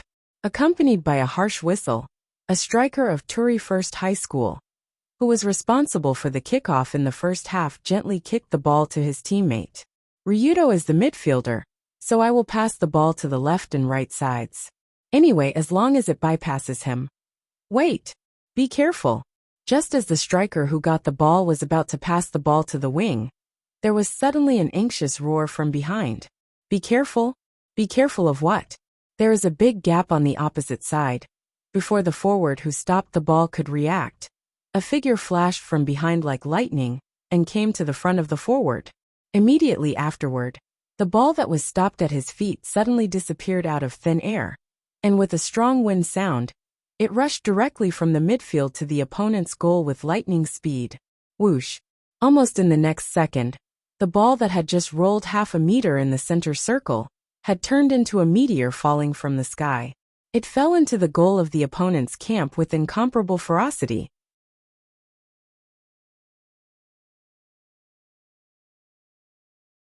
Chapter 247. What am I looking at? Isn't this the Tokyo Metropolitan Sports Festival? Isn't this a football game between two high schools? Why? Why would a football game have such a scene where a goal is scored within a second after the kickoff? Could it be? Is this the real football? Is this how football is played? For a time, many people who saw the scene just now had a cognitive deviation from the wonderful sport of football. As for the people who were more surprised than the audience, it was naturally the other 21 football players, who were just ready to sweat their youth on the football field. What the F***ck? Is there something wrong with my brain? Although the striker who had just completed the glorious stopping work, and was still standing in the same place at this time, did not know what had happened. Most of the other players clearly saw the whole process of the goal just now. The moment the two strikers had just finished the kickoff and stopped the ball, Ryudo, who was standing in the back midfield, had already rushed to his own striker at a speed much faster than the 100-meter race champion, and then kicked the ball out with a smooth volley. The flight trajectory of this ball was nothing special. It just rushed straight out of the goal. But the problem was that its power and speed were really too exaggerated. This was the Tokyo Stadium. The football field inside was naturally the international standard 68-meter x 105-meter field. The distance from the center circle to the goal frame was more than 50 meters. From more than 50 meters away, a shot from the center circle into the goal frame, and even the goalkeeper could not react. What kind of concept was this? In fact, if you have this ability, you can just go to the World Cup and get the golden boot. Why come to a high school level football game to bully children? If it were not for the fact that no one dared to speak to Ryudo like this, it was estimated that many people would have said that to him. Beast, it was really too much of a beast. It was simply not something that a human being could do. Poof. Beep. Perhaps it was because the scene was too horrifying. The referee was stunned for a few seconds before he reacted and blew the whistle on his neck. The first time he blew it the wrong way, making a sound similar to a fart. Go in. There's a goal near the capital. It's effective. 1-0. At this time, the host in charge of the commentary was so frightened that he changed from a broadcasting major to a stuttering major. He explained with a stuttering ventriloquism that would make his broadcasting teacher so angry that he would bang his head against the wall. But even so, no one cared about the host's little problem, because everyone was stunned by Ryudo's earth-shattering kick. No. Impossible. It must be luck. How could a high school student kick such a ball? Just as the players of Dory know. 2 High school quickly calmed down and prepared to kick off. Something even more terrifying happened. The moment the 2 players kicked the ball out, Ryudo's figure once again rushed out like lightning. He actually snatched the ball away from them. His speed was so fast that no one could react in time. Then he lifted his leg and shot at the goal. The ball once again rushed towards the goal with the momentum of a meteor chasing the moon. He saw it. But because the goalkeeper was prepared this time, the burly goalkeeper also rushed towards the ball without any regard for his own safety. Then he was shot into the goal along with the ball. That's right, it was not an exaggeration at all. It was the truth. When the goalkeeper barely caught the ball with both hands, the terrifying force of the ball directly pushed his body back. He and the ball hit the net together. Immediately, it became a 2-0 situation. What? How could this be played? How could this game be played? The goalkeeper hugged the ball and was shot into the net. Was this something that a human could do?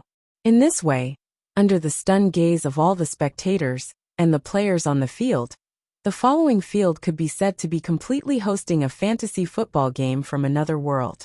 Every time the ball was kicked out, Ryudo's figure would quickly rush over there, snatch the ball, and shoot directly on the spot.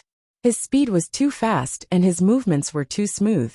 No matter how the other 21 people on the field passed the ball, they could not escape the clutches of this great demon king. Ryudo would catch up and intercept the ball. 2-0, 3-0, 4-0, 5-0, 36-0.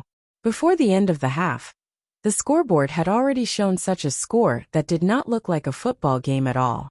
It looked like a funny football movie.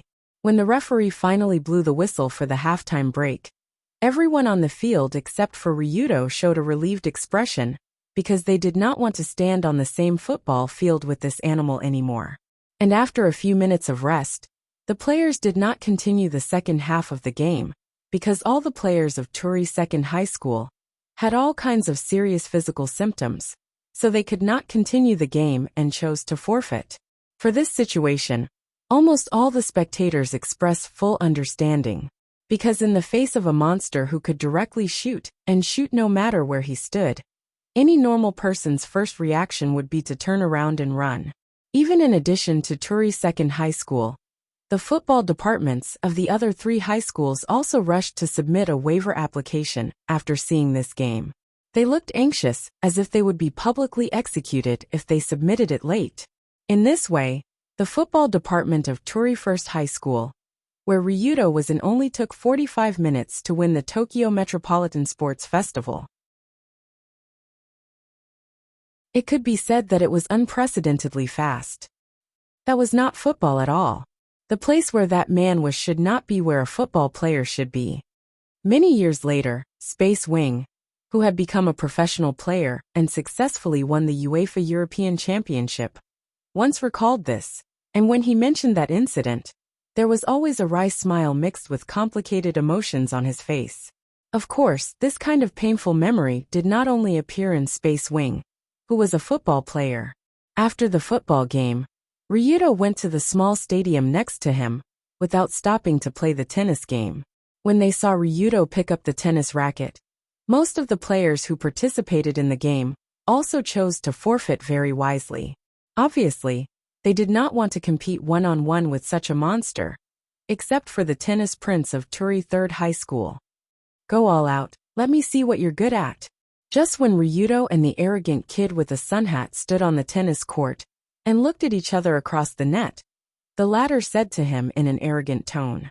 It was just that when it came to arrogance, no one in the world could be more arrogant than Ryudo, except perhaps I am. Boom! The tennis racket in Ryudo's hand swung forward violently, as if the tennis ball was burning with raging flames. It directly pierced through the opponent's racket. It pierced a big hole in the net made of nylon thread. What the hell is this? Is he really playing tennis? Looking at the racket in his hand with a big hole in it, the kid in the sun hat was stunned for a moment. Although he also immediately chose to change his tennis racket to play again. Every time Ryudo played a ball, it would still be accompanied by a tennis racket on the spot. And this ball could not be caught at all. So after 20 tennis rackets were pierced through, the tennis prince finally lost, because he had no rackets to use. Ryudo successfully won his second championship. This bastard, is he really human? When Ryudo won 2 championships in a row, the principals of the other schools in the VIP stands were pale with fright on one hand, but on the other hand, they were slightly relieved. After all, according to the rules of Tokyo Metropolitan Festival, each student can only participate in 2 events at the same time. Ryudo has now won 2 championships, so the rest of the game has nothing to do with him. Finally, it can be carried out normally. What the hell? The kendo competition is about to begin. All participating students, Ryudo Kiryo number 2, please go to the kendo hall. I repeat, please go to the kendo hall. Ryudo Kiryo number 2, please go to the kendo hall. Puff.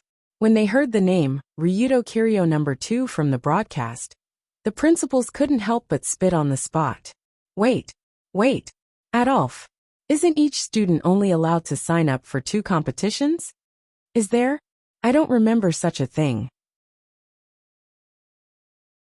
Facing the accusations of several principals, Adolf leisurely picked up the red wine glass.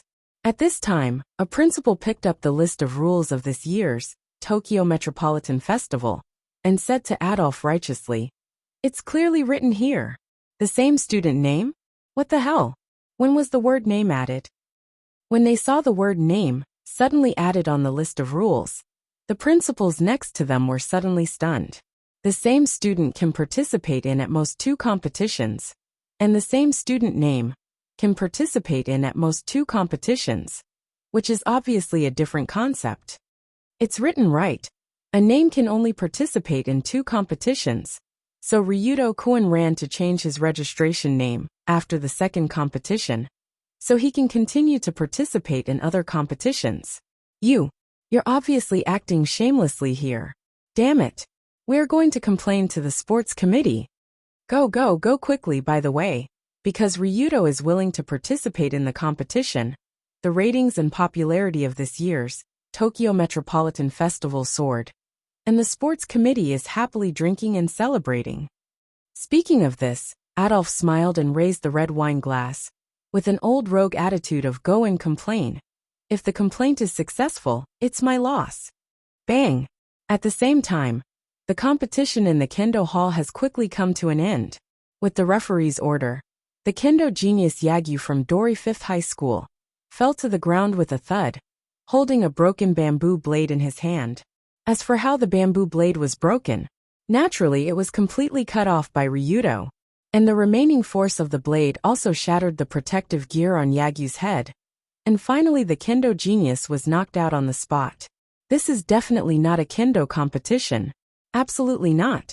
Watching Yagyu being carried out on a stretcher, the trembling referee couldn't help but think.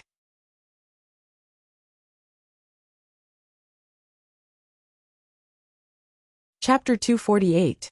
For the players who participated in this Tokyo Grand Cultural Festival, this sports meet was definitely a nightmare in their sports career. One day, in just one day's time, the 6 competitions that Dragon Fight had participated in had all ended, and without exception, he had won all of them by a large margin. According to the records, Ryudo's record was as follows. In the football competition, he scored 36 goals in the first half, and the opponents collectively forfeited in the second half. In the tennis competition, he broke 20 of the opponents' rackets, forcing the opponents to admit defeat.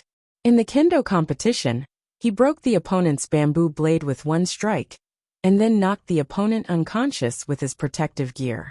In the baseball competition, he hit 28 home runs in a row, and all the backup baseballs were hit out of the field. In the table tennis competition, he smashed the table tennis ball into pieces every time he served and received the ball, leaving the opponent with no ball to catch.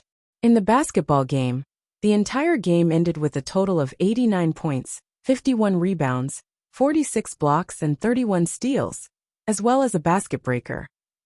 How should it be described?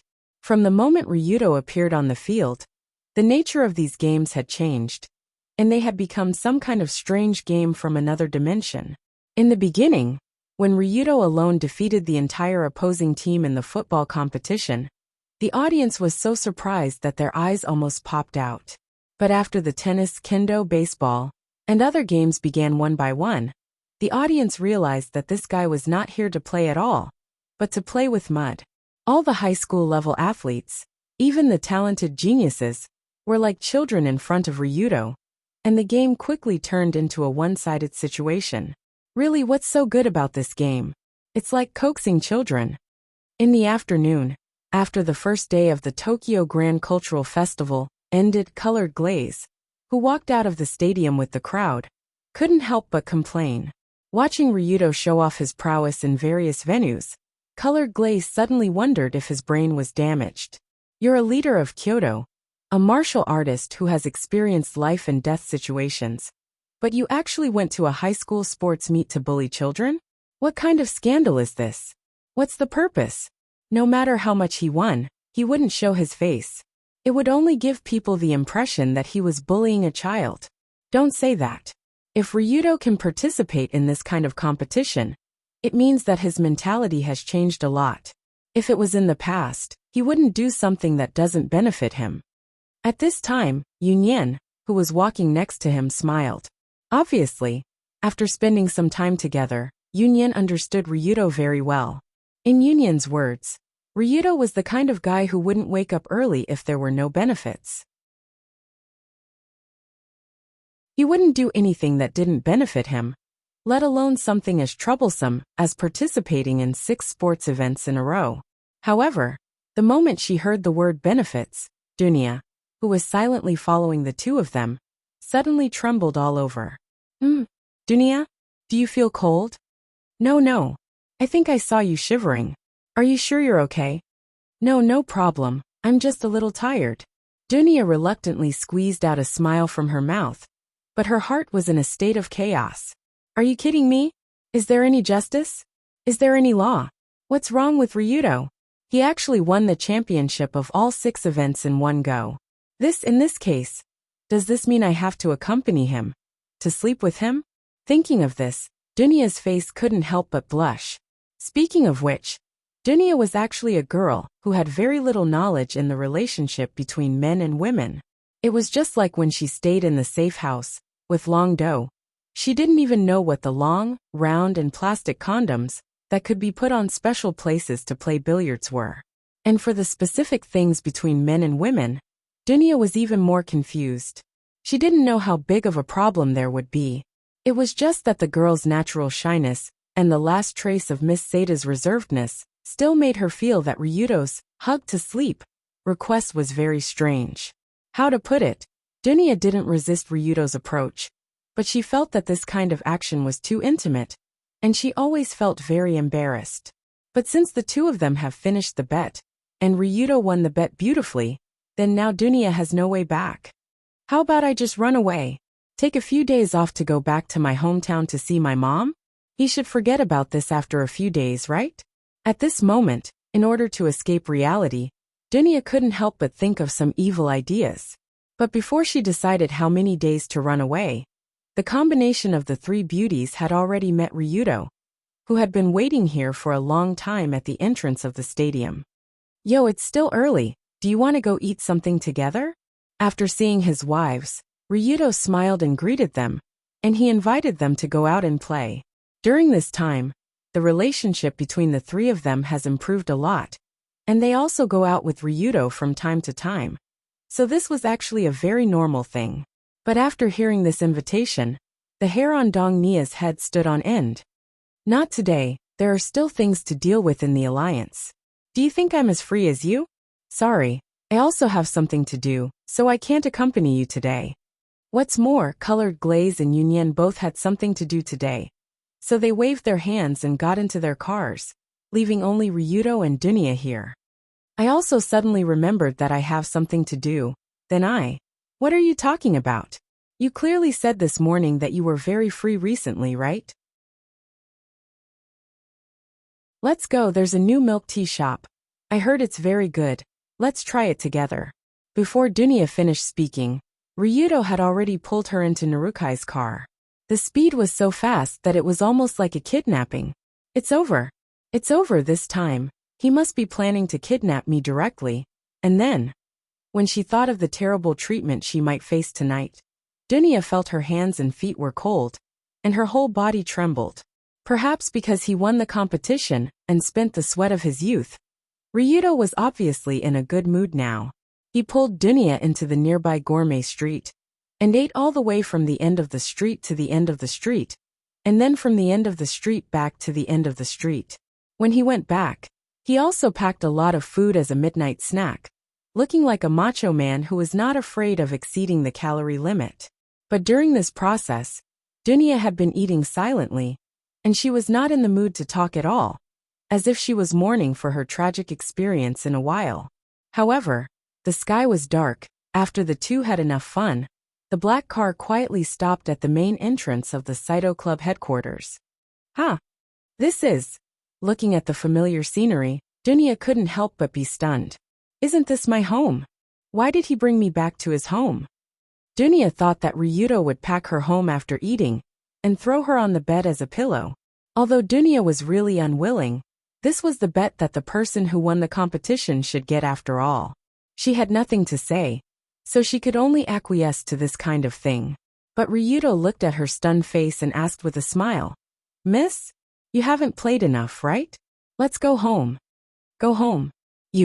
Aren't you taking me back to the Rulon Group headquarters? It's already night, why should I take you back? It's that the bet. Speaking of this, Dunya blushed a little, but she felt that she still had to make this matter clear. Bet? That thing. Ryudo suddenly felt a little dumbfounded when he heard the words, so he directly hugged Dunya in the car and let them lie together in the spacious back seat. Yeah, you are. When she was in Ryudo's arms, Dunya couldn't help but scream. Narukai in the front had already skillfully put on the soundproof headphones and eye mask, and pulled down the partition between the front seat and the back seat, so as not to disturb the boss's mood, who knew that after lying down, Ryudo just reached out and patted her little head, and said somewhat dotingly, "Snore. Okay, wake up, the bed is over. Now can you go home in peace?" Hey. That's it.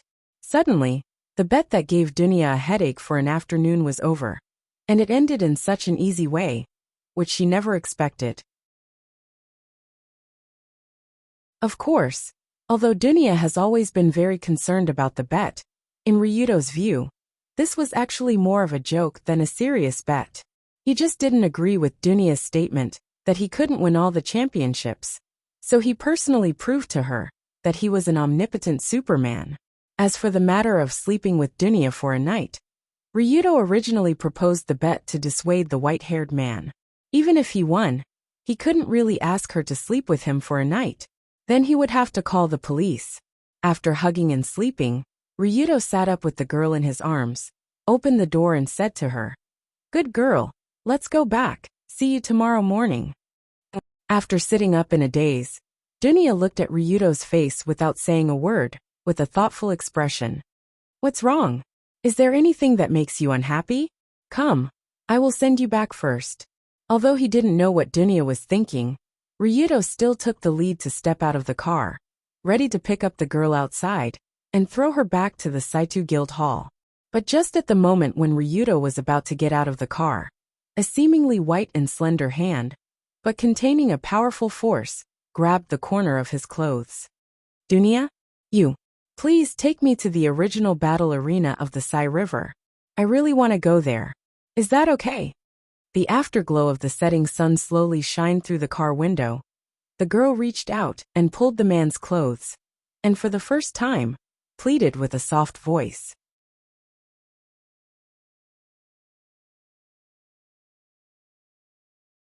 Chapter 249. As everyone knew, Dunia was a loli. But at the same time, Dunia wasn't a soft loli. Although she looked cute, her heart was actually a little bear that drank vodka in the snow. Therefore, after knowing her for so long, this was the first time Long Do saw Dunia begging for help in such a soft and coquettish manner. It was an eye-opener. It had to be said that the scene of such a cute little loli pulling on your clothes was really quite lethal. Ryudo couldn't help but want to pat her head. But although she was cute, the words coming out of her mouth weren't cute at all. A normal loli would say, "I beg you, take me to the doll store to catch dolls. I really want to go, okay?" But Dunia said, "I beg you, take me to the arena where people die every day. I really want to go, okay?" Okay, my ass, was this even a concept? Thus, Ryudo could only smile bitterly and say, "You're saying this again.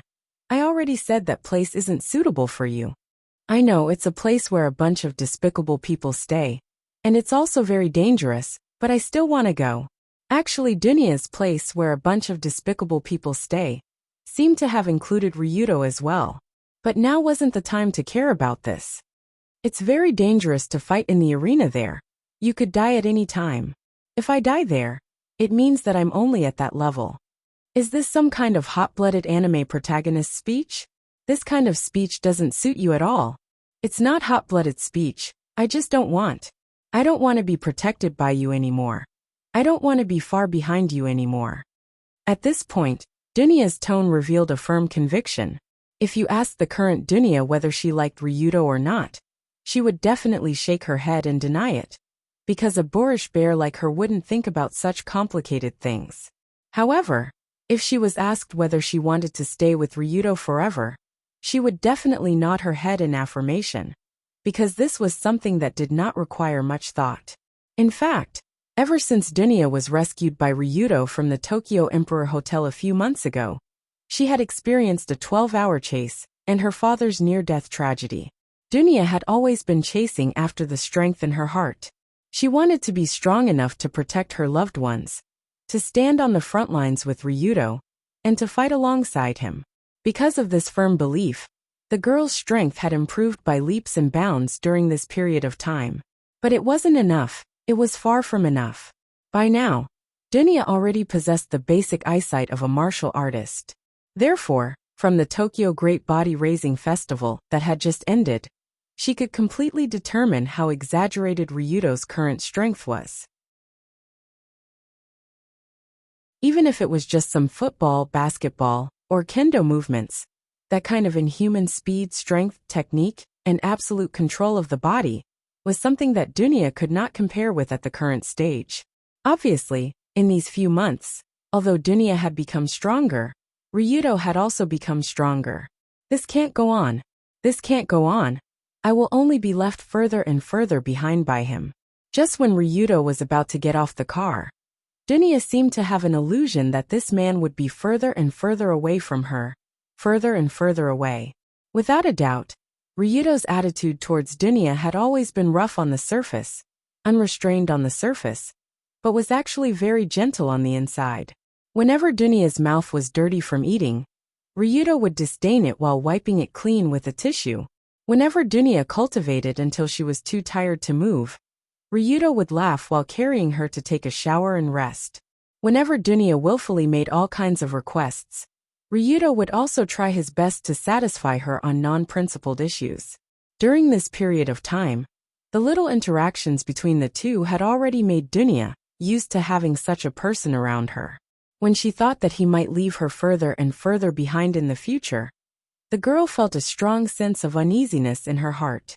No, this kind of thing, definitely not. After feeling the girl's rock-solid conviction, Ryudo could not help but sigh. What a headache. It seems like this little bear wants to go against me. and must climb a mountain of swords and jump into a pot of boiling oil. Seeing that it was not so easy to persuade Dunya, Ryudo could only use his killing move. So he reached out and held Dunya's small and slender hand, and said to her seriously, "Dunya, actually?" When feeling Ryudo's serious attitude, Dunya's eyes blinked as she seemed to have sensed that things had taken a turn for the better. Who knew Ryudo's next sentence made her jump up in fright. In the back seat of the car, Ryudo said seriously, "Actually, I like you, and I really want to marry you." Dong. The moment she heard this, Dunya's butt bounced up as if it was installed with a spring, and her head directly hit the roof of the car. The movement caused by this soaring into the sky was so big that even Narukai, who was wearing soundproof earplugs and an eye mask, could clearly feel it. Whoa, whoa, whoa. Is this the legendary car shake? The shaking was so strong, it was as if the car was shaking. Boss is mighty. Suddenly Narukai, who was sitting in the front, unconsciously clapped and paid the highest respect to his boss. Just when Narukai unconsciously clapped, Dunya covered her forehead and roared, You. What the hell are you talking about? I'm seriously discussing with you now, but you suddenly did this. Are you perfunctory with me? I'm not perfunctory with you.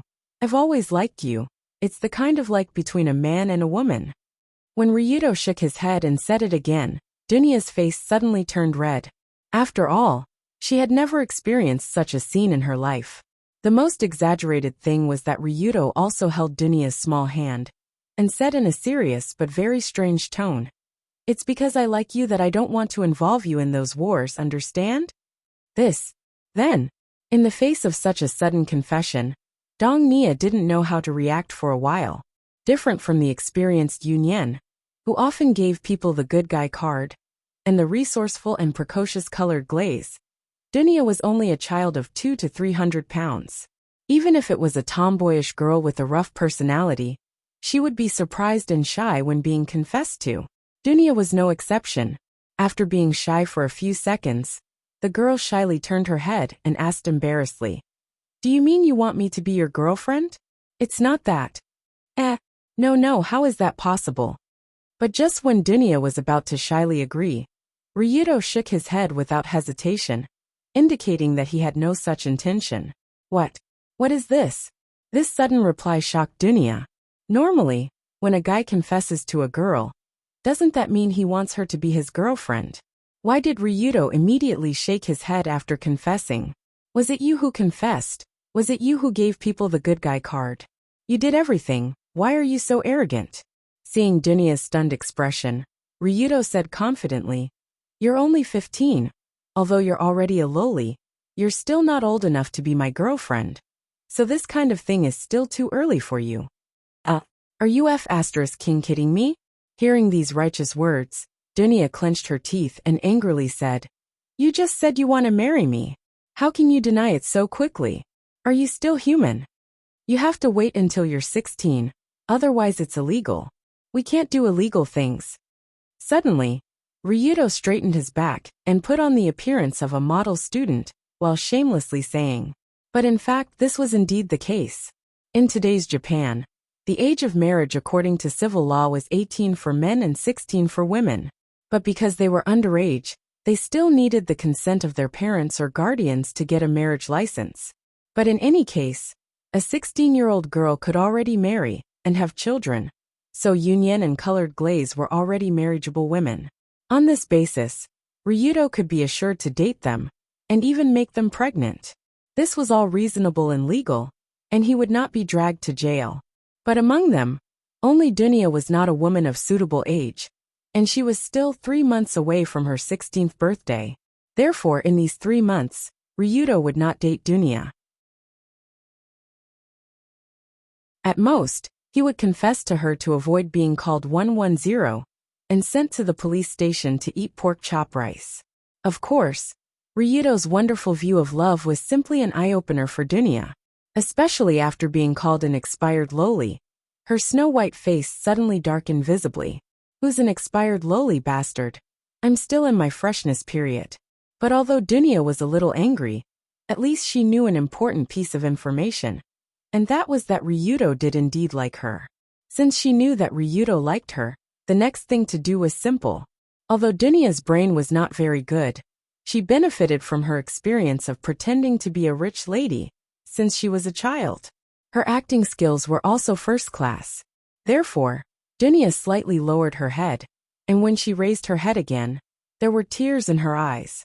Seeing that the little loli was crying, Longdo hurriedly asked nervously, You're crying just like that? No way. Sob, I'm about to get married. If you still treat me like a child, you're too much. Sob. While pretending to cry, Dunya took advantage of the situation and threw herself into Ryudo's arms like a white bear. There was a strange soft and heavy touch in his arms. His nose was filled with the strange mixture of vodka and cream on the girl's body. At the same time, he could feel the little head crying in his arms. This feeling for a lolicon was a killer move. Although Ryudo was not a lolicon, for him, it was still a killer move. Therefore, from a certain perspective, it didn't matter whether he was a lolicon or not. The key was whether the loli was cute enough. So in the end, Ryudo still lost to Dunya's crying and tantrums. He obediently took her to the Sai River fighting arena.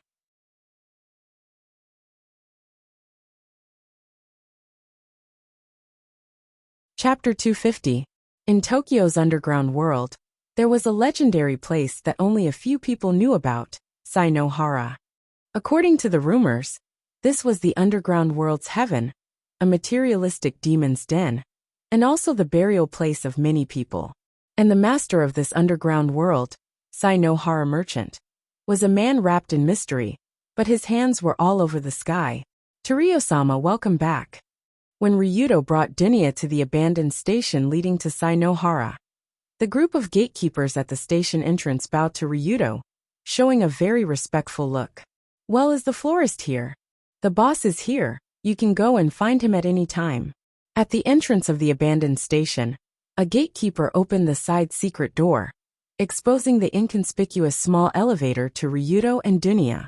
Because Ryudo was now an A-class fighter of Sainohara Arena, coupled with his special identity as Tokyo's extreme dojo master, he naturally enjoyed a lot of privileges in this underground area, such as this elevator that led to the boss at any time.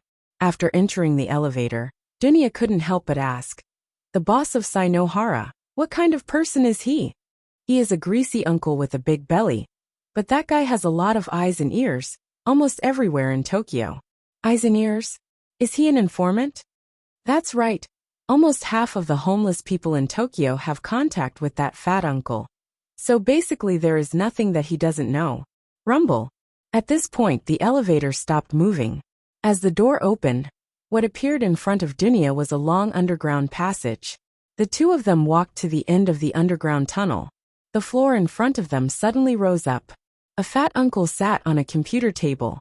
He was wearing a jacket with the word Sparrow printed on it, and two large gold chains hanging in front of his chest. At first glance, one could tell that he was not a decent person. Ryudo-kun, calling me a greasy uncle with a big belly in front of this cute little lady, isn't this a bit too much? After rising from the underground mechanism that resembled an elevator, the florist of the Sai River Plain couldn't help but twitch his mouth, revealing an unhappy expression. Haha, sorry. Ryudo smiled when he heard the florist's complaint.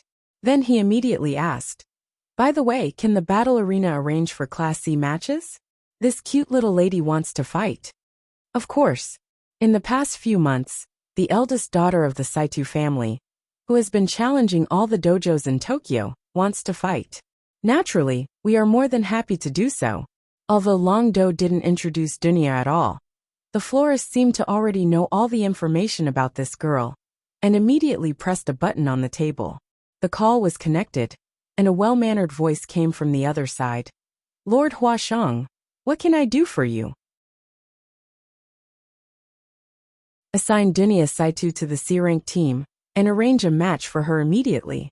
As for her opponent, how's Park In-young? Didn't that guy come back to compete recently? You really don't hold back. You actually interfered with the selection of the match as a contestant. Forget it. Anyway, I have something to discuss with you. Generally speaking, Even if Ryudo's identity was special, he shouldn't interfere with the selection of the battle arena. However, the florist still gave him face and arranged the Thai Tiger as Dunya's first opponent. Park In-young was obviously a Korean, so why was he called the Thai Tiger? This was related to the shocking match between him and Ryudo a few months ago. During the match, Ryudo punched Park In-young's vital point. Well, it was a direct hit to his balls. Ever since his balls were smashed by that punch, Park In-young decided to have his balls removed. After that, other than his throat becoming sharper and his beard not growing any longer, he felt very good everywhere else. As for why Ryudo chose Park In-young as Dunya's first opponent, it was mainly because that guy's fighting style was more orthodox and not so dirty. It was more suitable for her to practice and adapt to the atmosphere of the Iron Cage battle. However, when she heard the florist and Ryudo arrange her match in just a few words, Dunya was a little surprised and asked, Can we start already? No need for any preparation. Miss, where do you think this is? Hearing Dunya's naive words, the florist smiled and said, This is the Sai-no-hara battle arena. No one here will refuse to fight, because everyone is here for this. Aren't you the same? Yes, it's my problem. If you want to fight, then let's fight. There's no need to prepare at all. That's right. Young lady, you're very bold. You'll like it here. As the florist nodded, the three of them took the elevator to the battle arena area. When Dunya followed Ryudo and the florist into the dome building that wasn't particularly big, but the atmosphere was much more lively than outside, she was instantly excited. As long as one was a martial artist, the moment they entered the Sai-no-hara battle arena, they would be able to feel the thick fighting atmosphere around them. This was a field that was about half the size of a football field. In the middle of the field, there was an iron cage that was about 10 meters in diameter. Inside it, there were two contestants fighting with their lives on the line. Around the iron cage, there were spectator stands arranged in a circle like a football field. Hundreds of men and women were cheering and shouting for the bloody battle inside the iron cage. It was as if they had returned to the Colosseum of ancient Greece. Amazing. There are so many people here every day. Well, there aren't many people today, because there aren't any heavyweight matches. Suddenly, the florist glanced at Dunya and smiled. But there will definitely be more people in a while because a cute and powerful new fighter has appeared. Ha ha ha.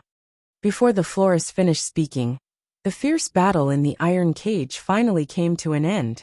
The middle-aged man in a judo suit seized an opportunity to entangle the opponent's leg.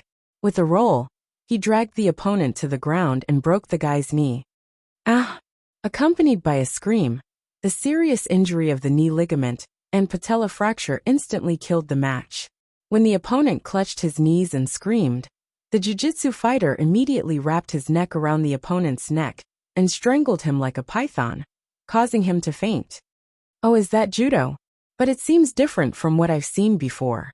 Seeing the iron cage slowly rise and the man in a judo suit began to receive the cheers of the audience, Dunya couldn't help but ask. That's not judo, it's Gracie Jiu-Jitsu. Judo techniques are more inclined towards throwing, while Gracie Jiu-Jitsu is more inclined towards ground techniques, joint techniques, and strangulation techniques. I see, what's the level of that fighter? His name is Gyuj, a black belt in Gracie Jiu-Jitsu. In the Colosseum, he belongs to the B-class group. His strength is not bad. In fact, Gyuj had won more than 100 times in the mixed martial arts competitions on the ground. He also had an excellent record of 7 wins in the underground competitions. But in the florist's eyes, this master's strength was only so-so. After all, he had seen too many strong masters, and there were many monsters that were beyond the knowledge of ordinary people. For example, Ryudo, who was standing next to him. Now, Ryudo's total record in the Colosseum was 23 consecutive victories, from C-class to B-class to A-class. So far, he had never tasted defeat. Most of the matches were victories, which was simply amazing. However, this was to be expected. Currently, Long Do was much stronger than he had been 2 months ago, when he had killed the Access Dao Realm expert. Access Dao Realm experts were already considered top-tier experts in this world. It was difficult to find someone stronger than Access Dao realm experts. However, just as the florist and Dunya were explaining and chatting, the winner of the match, Gyuj, who was just about to walk down from the iron cage, suddenly saw the scene here. That's A-class fighter, Ryudo Kiryu? After seeing the young man standing next to the florist, Gyuj's eyes suddenly burst out a burst of light. Just like the tiger of Thailand Park In-yong that Ryudo fought before, Gyuj was also a Dao Seeker contestant. His main goal was not to earn money, but to challenge his own limits to fight here. So when he saw the current undefeated legend of the Colosseum, he immediately walked over and attracted the attention of most of the audience to Ryudo. Isn't that Boss Tong Sheng? Boss doesn't have a match today. Why is he here? Is he here with Boss to watch the match? Who is that little girl beside him? She looks so cute. Is she Boss's little wife? In view of Ryudo's current fame and reputation in the underground world, most of the people in the Sai River Plain would respectfully call him Boss, while the florist would call him Boss. And when the B-class fighter Gyuj, who just won the match, walked over, most of the audience's eyes flashed with a hint of excitement. They seemed to have thought of what Gyuj was going to do. Ryudo Kiryu, fight with me. At this moment, Gyuj did not disappoint and walked in front of Ryudo and issued a face-to-face challenge. Of course, this kind of challenge was considered an unofficial match. The person being challenged could accept or not. But when faced with this kind of situation, most fighters would not be a coward. So when they saw Gyuj, who just won the match to his heart's content, challenged Ryudo, the audience roared loudly. Oh, fight! Fight! I can see Boss Tong Sheng's battle again. My luck is great today. Hey, come over quickly. Boss Tong Sheng, prepare for the match. For a moment, the entire Colosseum was in an uproar. After all, this was a dragon of extreme competition. Naturally, people would be very excited. After being challenged, Ryudo also smiled and replied, "You want to challenge me? Of course, no problem." Very good. Then let's go up now. But before you challenge me, you'll have to get past her first. What? Under everyone's stunned gaze, Ryudo gently pushed Dunya from behind and pushed this little loli in front of him.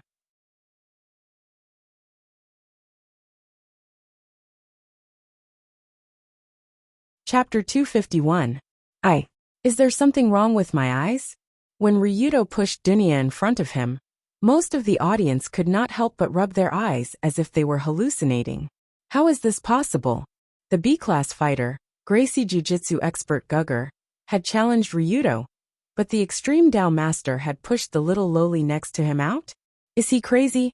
What the hell is this? If Ryudo had pushed out a burly man or a powerhouse who looked fierce, everyone could still understand his actions. But this little loli with long white hair, is she really not here to be a cheerleader? Although there was no lack of petite fighters in the battle arena of the River of Sai, this kind of loli-type fighter seemed to have never appeared before.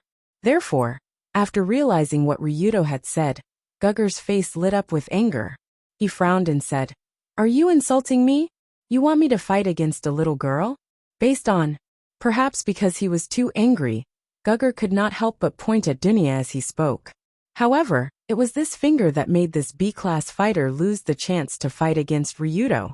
Although Dunya was obedient in front of Ryudo, she was a northern bear with a bad temper. How could she tolerate strangers pointing at her in front of her? Just as Gugger pointed at Dunya, she tilted her body slightly and took a step forward. In the next second, she appeared 3 meters away. She was so fast that Ryudo almost could not react in time. Then, the girl stepped forward and threw out her palm. Her slender palm pressed down with a strong force that broke through the air and pressed against Gugger's abdomen. Puffed! At that moment, Gugger felt as if his abdomen had been hit by a heavy hammer. His body unconsciously bent forward like a cooked shrimp, and his head fell naturally. Go to hell. After the disdainful expression on his face fell, Dunya flipped her right palm up in a continuous movement. She closed her 5 fingers together and bent her palm slightly, clasping it against Gugger's chin. At the same time, she stomped her right foot on the ground. When her palm clasped upward, power rose from the bottom of the girl's feet and flowed through her body. It then flowed through her slender palm to Gugger's chin. Saito Ryupalia martial art, Baron Lightning Hand. After she clasped her palm, Gugger's body rose up in front of everyone's dumbfounded eyes, as if he had jumped high on the ground. He rose more than 2 meters in the air. A sharp-eyed person would even be able to tell that Gyuj's eyes had already lost focus, and his body had stiffened when he was blasted into the air. He had lost consciousness on the spot. Thump! When his burly figure fell to the ground in an extremely unsightly posture, the crowd finally realized what had happened. Am I? This little loli actually sent Gugger flying with a single palm and knocked him unconscious? Dunya's smooth series of moves was extremely stunning.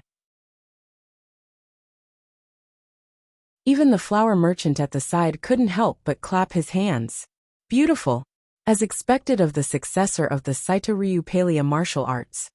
Although she wasn't a master, she was already quite skilled.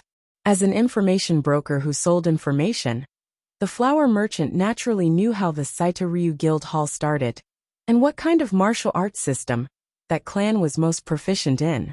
On the surface, the Saito Ryu Guild Hall seemed to be an all-inclusive mixed martial arts hall. In the gymnasium, whether it was the modern martial arts such as karate, judo, kickboxing, kendo, aikido, or aikido, or the ancient martial arts such as the art of war, the art of war, the art of war, the art of water, the art of bone, the art of spear, and the art of jiu-jitsu, they all had a deep understanding of them. However, these were only martial arts that were taught to ordinary students. The core Saito Ryupalia martial arts was the highest mystery that only the direct descendants of the clan could learn. According to the flower merchant's knowledge, the essence of the Saito Ryupalia martial arts was a set of ancient martial arts system that was built with the bone arts as the core.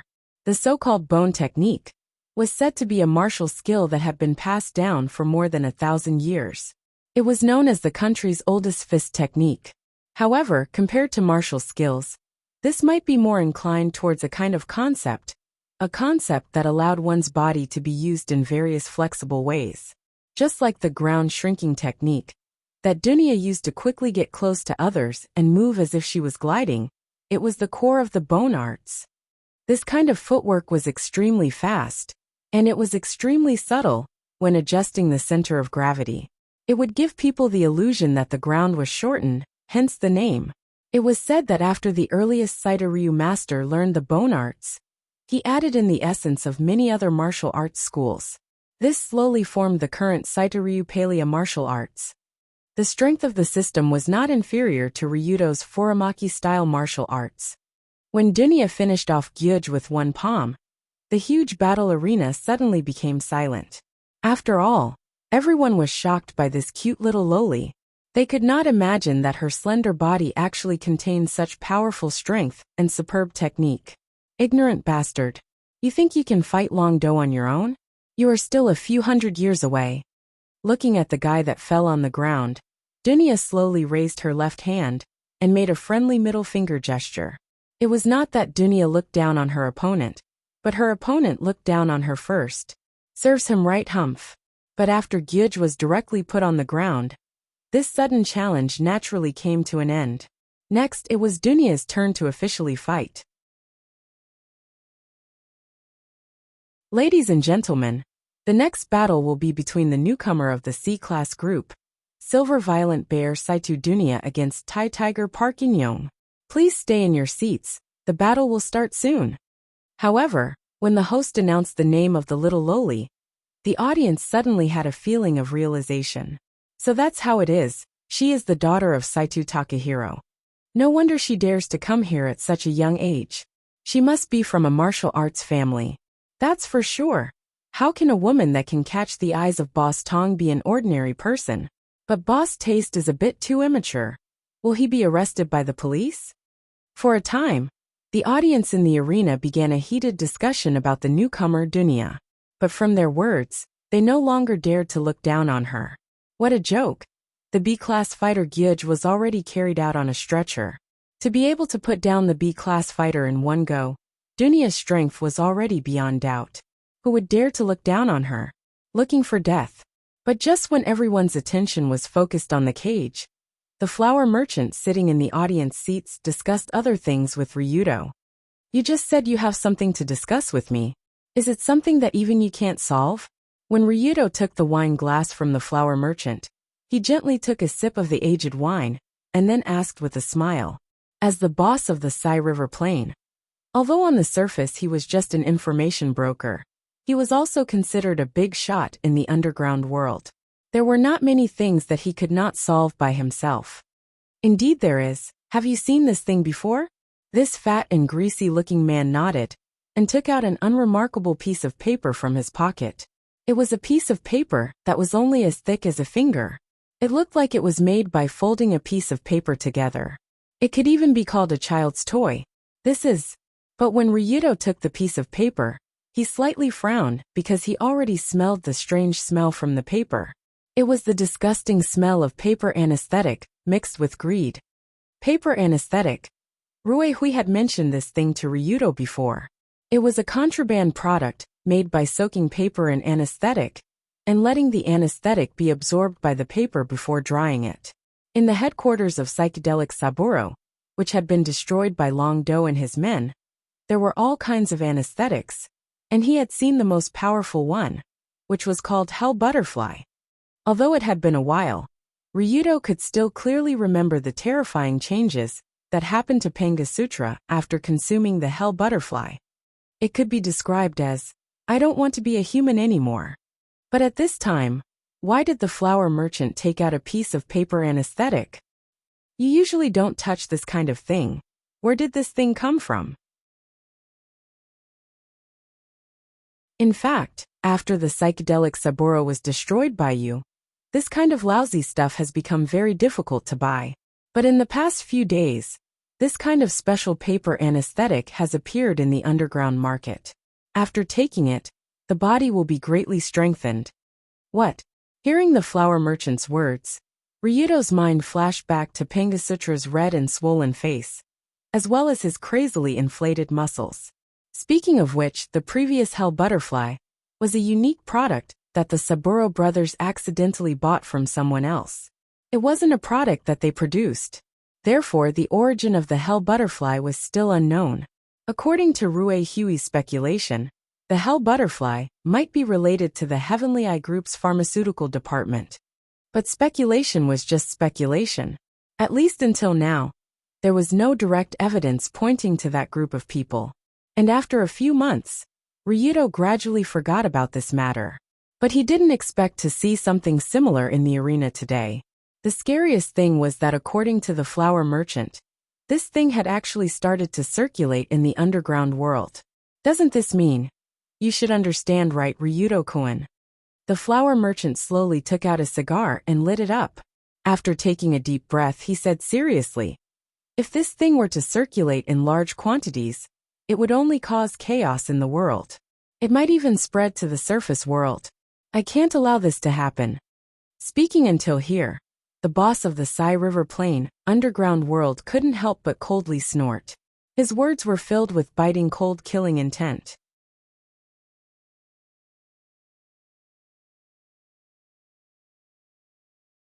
Chapter 252. Although in the eyes of many, the flower merchant of Sai was a typical gangster without any sense of social responsibility, that was not the case. Because he was the boss of the underground world, the flower merchant paid more attention to rules and order. In his eyes, this was one of the necessary conditions for the survival of the underground world led by the Sai River Plain. Back when psychedelic Saburo was still around, those trashy organizations were selling anesthetics everywhere. Flower merchants didn't care at all, because those people who bought and took drugs were a bunch of scumbags who didn't deserve any sympathy. They bought and took drugs from psychedelic Sanlang. But in the end, they only harmed themselves and made their deaths more ugly. It had nothing to do with the flower merchant. He was not a police officer, so he could not care about this kind of thing. But this time, the paper anesthetics that appeared in the underground market were different.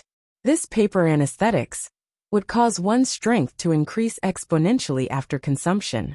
Moreover, it would cause one to lose consciousness and become violent and aggressive. It was like turning into a mad dog. Normal anesthetics would be fine in any way. At most, it would cause those trashy people to die faster. But if this paper anesthetics were to be widely circulated, the entire society would be in chaos. The meaning was completely different. When the society was in chaos, the underground world would be in turmoil and pressure from all sides would increase. The first to suffer would naturally be the group led by the flower merchant and Ryudo. Therefore, as the boss of the underground world, the flower merchant would definitely not allow this to happen. Ryudo naturally understood this logic. Therefore, he took a sip of wine and sneered. Where did these things come from? Tell me, I'll deal with it. Ryudo knew that the flower merchant must have discussed this matter with him, because he had found the source of the paper anesthetics. However, the other party might have a strong background, and he could not deal with it himself. He needed to borrow Ryudo's power. Have you heard of the name, Yingjili Pharmaceutical Company ? Yingjili? Never heard of it. Did they do this? I can't be sure at the moment. But after my informant infiltrated yesterday, he quickly lost contact. Most importantly, this pharmaceutical company is backed by a company that you are very familiar with. They are very suspicious. A company that I am very familiar with? Could it be the Heavenly Eye Group? Or rather, the pharmaceutical department of the Heavenly Eye Group. This pharmaceutical company is a company under them. I see. It's you again, I am. Hearing this, Ryudo smiled as if he had met an old friend he hadn't seen for a long time. He had heard from Rue Hui that there were several large drug research bases under the pharmaceutical department of the Tianmu Group. Presumably, this Yingjili Pharmaceutical Company was one of them. If the paper anesthetic named Hell Butterfly was really developed by the Heavenly Eye Group, then this Yingjili Pharmaceutical Company must be the culprit behind the distribution of the paper anesthetic. There was no doubt about it. However, just as the flower merchant and Long Do were discussing the matter of the paper anesthetic, the battle in the iron cage not far away was gradually coming to an end. In the metal cage, the Thai tiger Park In-young's right leg was lifted up with his hip joint as the axis. His hands were clenched into fists on the side of his body. When his thigh was slightly raised, his joints were pushed forward, and he kicked towards Dunya. His movements were smooth and beautiful. Since this taekwondo master had his balls removed a few months ago, he felt that his kicking movements had become smoother. His crotch felt light without any obstruction. This feeling was like being stabbed by a needle. Although Park In-young's kick was fast and ruthless, it wasn't a big problem for the current Dunya. The girl's body tilted back slightly, and at the same time, she stomped on the ground and used the reaction force of the ground to quickly retreat backward. She avoided the opponent's ferocious kick by a small distance. If it was a normal battle, Dunya would definitely take the blow head-on. However, before coming to the River of Sai fighting arena, Ryudo had deliberately told her to get used to dodging with nimble movements and try not to take the blow head-on like him. The reason why Ryudo could take most of the attacks head-on was mainly because he had copper skin mastery and iron bone mastery. Even bullets might not be able to penetrate his body, so he didn't care about most of the attacks. Dunya, on the other hand, was different. Although she was born with high muscle density, this level of defensive ability was not enough to support such a head-on fighting style. At least not when it came to sharp weapons. Especially when she was fighting against those despicable fellows in the fighting arena, like hiding knives in their butts, steel wires in their wrists, sulfuric acid bombs in their mouths, and so on. If Dunya was used to taking the blows head-on sooner or later, she would be unlucky to be hit by these tricks. Moreover, Dunya's body was petite, and the Saito-style paleo martial arts also included the ground shrinking technique. It would be a pity if she didn't train her dodging ability properly. Therefore, it was time to start correcting her fighting style. However, not knowing if it was because she wasn't familiar with dodging yet, when she finished dodging backward, Dunya's petite body staggered a little, as if she had lost her balance because of her impatient dodging action. She actually dodged my attack at the risk of losing her balance? It's over. After discovering this situation, how could Park In-young, who had decades of combat experience, let go of this opportunity. Therefore, this Thai tiger immediately took a step forward, swiftly lifting his leg over his head. A powerful downward chop aimed directly at Dunia's head. The power behind this chop was extraordinary. If it were to land, it would at least cause a concussion and faint on the spot. An ordinary person might even die. Very good, I fell for it. But at the instant Park In-young lifted his leg to chop towards her, Dunia's body tilted to the side like a ghost, appearing at the side of Park In-young with an incomprehensible movement pattern. Furthermore, her fist landed right in the middle of his body. Looking at her fluid movements, she didn't look like someone who had just lost her balance. Obviously, that scene was just a young girl's acting. Furamaki-style martial arts, tiger fall. The swift and violent fist landed directly on Park In-young's chest. The ultimate skill tiger fall that she had learned from Ryudo exploded on the spot, causing this Thai tiger to suddenly stop in place. Following that, the young girl leapt up, her palm aimed at Park In-young's face, as if she wanted to blast his brain out. However, Dunia's tiger fall was still not practiced enough.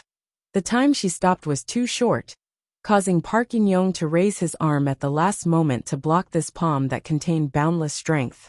Bang! Kacha! When this seemingly light palm landed on Park In-young's arm, he felt as if his arm had been chopped by a battle axe that weighed over 100 kilograms.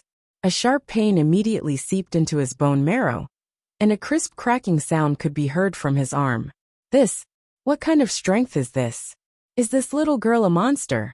After fighting in the arena for so long, Park In-young had already trained his arm, which was specially designed to withstand attacks, to be incomparably tough. Even if he was hit with a metal rod, it would be difficult to injure him. However, Dunia had only used a simple palm to shatter the bones in his arm, causing him to lose all ability to fight.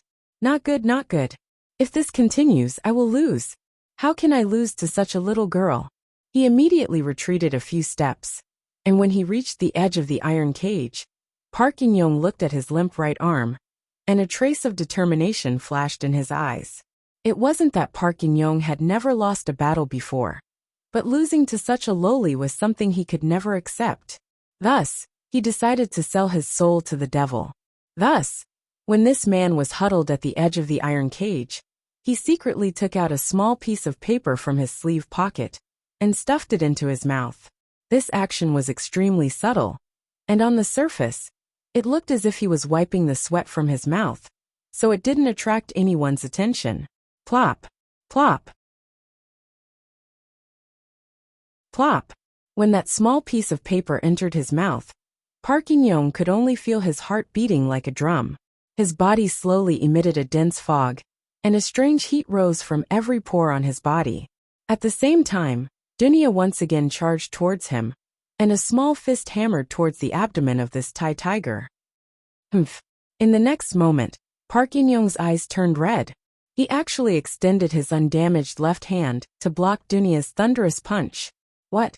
When her fist was blocked, Dunia couldn't help but widen her eyes. Although this punch didn't look special, the force behind it was incomparably terrifying. How could a taekwondo expert like Park In-young, who mainly fought with his lower body, receive it with a single hand? This abnormal situation naturally attracted Ryudo's attention, and when he saw Park In-young, the rogue analyzer, on his eyes gave him the corresponding information. Originally, this Thai tiger character's attributes were like this. Name: Park In-young. Age: 38 years old. Attributes: Intelligence LV2, Vitality LV3, Courage LV3, Insight LV3, Charm LV2. All of a sudden his aura changed. His personal attributes became like this. Name: Park In-young. Age: 38 years old. Attributes: Intelligence LV1, Vitality LV4, Courage LV5, Insight LV1, Charm LV1. This abnormal change in his body's attributes. Ryudo had seen the exact same situation on Pang Sanlang. His vitality and courage had greatly increased, while his intelligence, insight, and charm had greatly decreased. This also meant that he was in a state of near insanity. In other words, the current Park In-young probably used an anesthetic similar to the Hell's Butterfly, which resulted in the exact same situation as Pang Sanlang.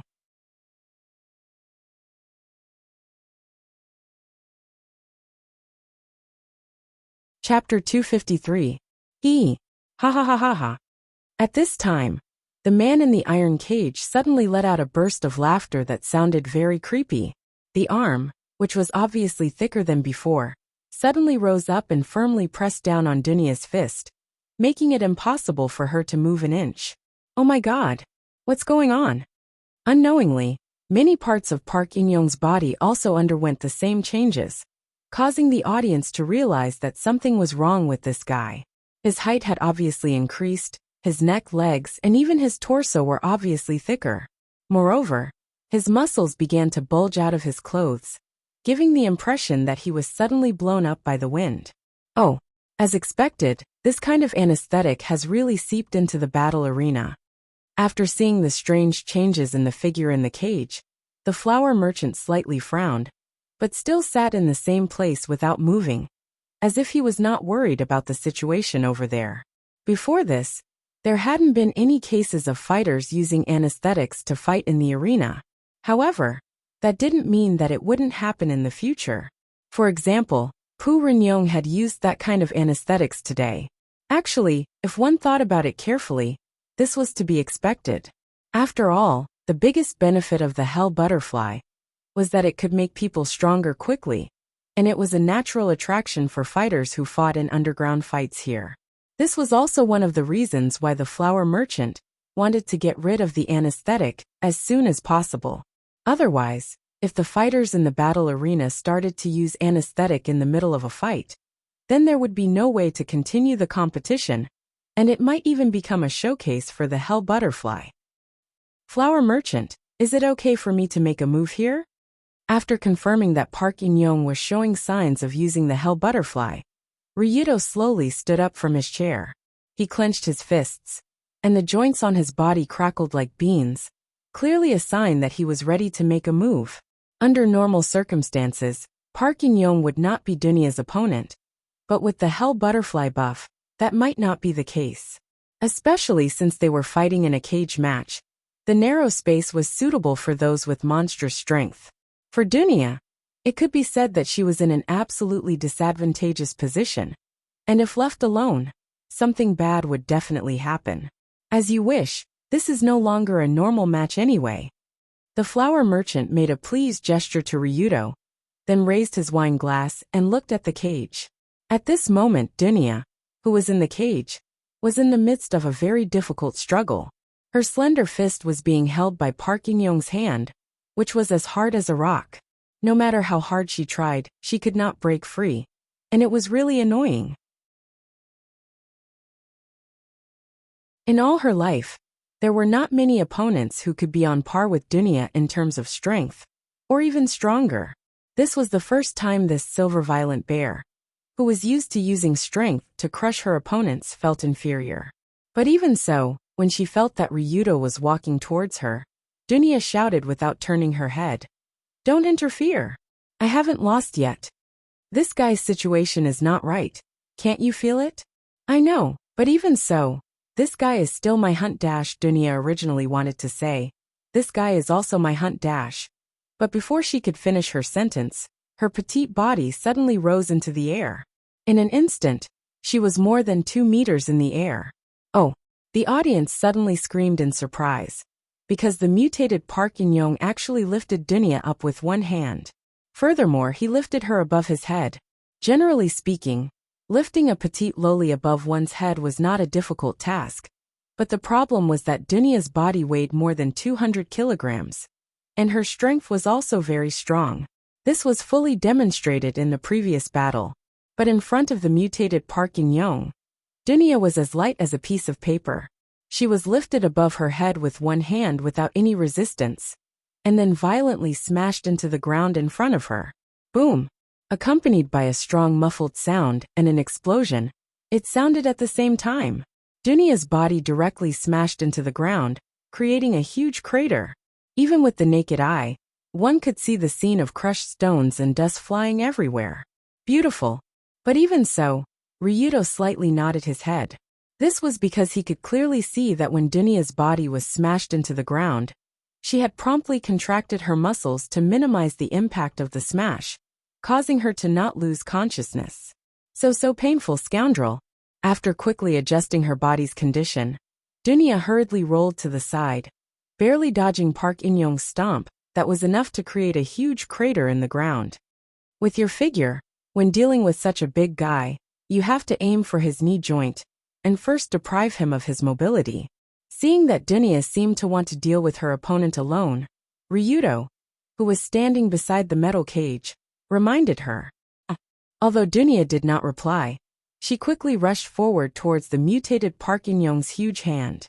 The huge fan-like claws that were filled with immense strength swept past, sweeping off a few silver strands from Dunya's forehead. However, the young girl was already beside Park In-young, and her elbow hammered into the monster's knee. Ryudo had also used this tactic in his battle with Pobo Saburo. The bigger the enemy, the more obvious the weakness of the knee joint.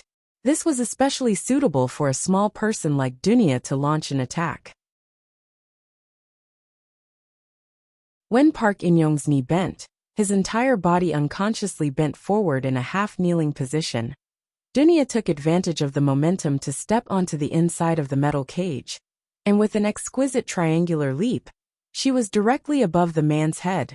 The young girl's slender body was light and graceful, but when her two palms pressed down in mid-air, the momentum was incomparably vast. Like a solid mountain, it pressed down on the back of Park In-young's neck. Saito Ryu Palea Art, 1,000-kilogram rockfall.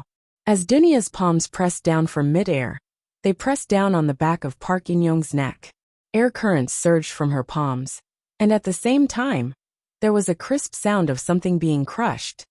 Plop! When Dunya landed on the ground, the dust had already settled. Park In-young's tall and sturdy body fell forward like a soft noodle, and did not wake up again, breaking the enemy's pivot bone from the back of the neck. Impressive. I seem to have underestimated her. When Dunya used this 1,000-kilogram rock drop, Ryudo couldn't help but widen his eyes slightly, because this was indeed an extremely effective killing technique. The human neck was originally an extremely fragile and fatal weakness, and this 1,000-kilogram rock drop was a technique that focused all of its power on one of the neck joints to break it. As long as it landed, it would be a one-hit kill, and definitely not a hidden technique that could be used carelessly in a match. Such an ingenious technique, coupled with Dunya's super strong physique, when her body fell from above, even if Park In-young's neck was as thick as a water buffalo, it would still be broken under this pressure. It had to be said that Dunya was able to grasp such a complicated technique in a short period of time to the point where it could be used in a real battle. This showed that she was really a martial arts genius, and her talent in this aspect was not inferior to Saito. The winner of this match is Silver Violent Bear Saito Dunya. At the same time, the referee, who was scared half to death by Park In-young's strange behavior, finally regained his senses and let out an excited and hysterical roar. She actually won? I'm not dreaming, right? Just when everyone saw the huge iron cage rise up, and the petite girl walked out of the iron cage, almost everyone was shocked by this shocking scene, and their scalp tingled, and their body trembled. Even when the enemy had obviously used some illegal methods, he still didn't waver at all. In the end, he relied on his exquisite skills to complete the fatal kill. This was the victory of faith. This was the victory of courage. This was the victory of martial arts. This was the victory of the lowly. So the surrounding audience kept roaring like thunder, and even their hands were red from clapping, and their faces were red as they gave great respect to this little winner. Dunya! Dunya! Long live Princess Dunya! This is actually the result of a fighter in the first match. The younger generation will surpass us in time. Looks like there will be a storm in the arena in the future. Ha ha ha, good news, very good news. But no matter how much the surrounding audience cheered, Dunya didn't even look at them, and didn't even bow to pay respect, but instead went straight to Ryudo. How is it? She proudly stuck out her chest, and excitedly laughed. I'm not as bad as you think I am, right? Not bad. I underestimated you, I'm very sorry. Ryudo also reached out and rubbed the little bear's head, and his hand felt as smooth as silk, and his nose could smell the fragrance of vodka. It was hard to imagine that such a cute little loli could actually break someone's neck without hesitation. After the dust of this match settled, Ryudo brought Dunya back to the florist's office. And those three guys are. But just as Ryudo stepped out of the elevator, three familiar figures appeared in front of him. The three of them were wearing the same trench coat and sunglasses, and they looked like they didn't walk the path of the common people. It was obvious at a glance that they were different from the normal people on the surface.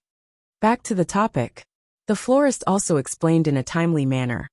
This time, the mission to investigate the Yingjili pharmaceutical company is quite dangerous, so I tried my best to find a few helpers for you. I don't think you need me to introduce these three, right? Indeed, I don't need you to introduce them. We've been through life and death with this little brother, right? In this slightly dark underground passage, the leader of the Amon clan, Amon Ichi, slowly walked over and extended his hand of friendship to Ryudo.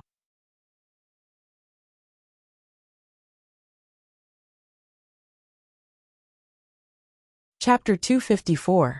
In Tokyo's underground world, there were many dark dwellers living in the dark. Many of these dark dwellers had even met Ryudo before, which was to say, they had chased after him and Dunya. For example, the three Amon brothers standing in front of him were known as the world's #1 assassin family. The eldest of the three, Amon Kazuyoshi, also practiced the tomahawk assassination technique. He specialized in using a tomahawk to assassinate. The second brother, Jiro Amon, specialized in the submachine gun assassination technique. He had a miniature submachine gun in his hand that could kill gods and Buddhas. The third brother, Amon Sengo, was even more amazing. His rocket launcher assassination technique subverted the concept of assassination and turned it into a battle technique. But in Longdo's opinion, the founder of the Amon clan must have been seriously ill. Otherwise, he wouldn't have taught his three apprentices to be like this. It was a complete disgrace to the Hitman clan. But he still smiled and shook hands with Kazuyoshi and said with a smile, "Seeing the three of you, I feel that you are very reliable." Although the occupation of the three Amon brothers and their style of doing things was somewhat different, it was undeniable that the strength of these three Amon brothers was very strong. Other than Bosachiya, both Jiro and Sano had killed Ryudo once.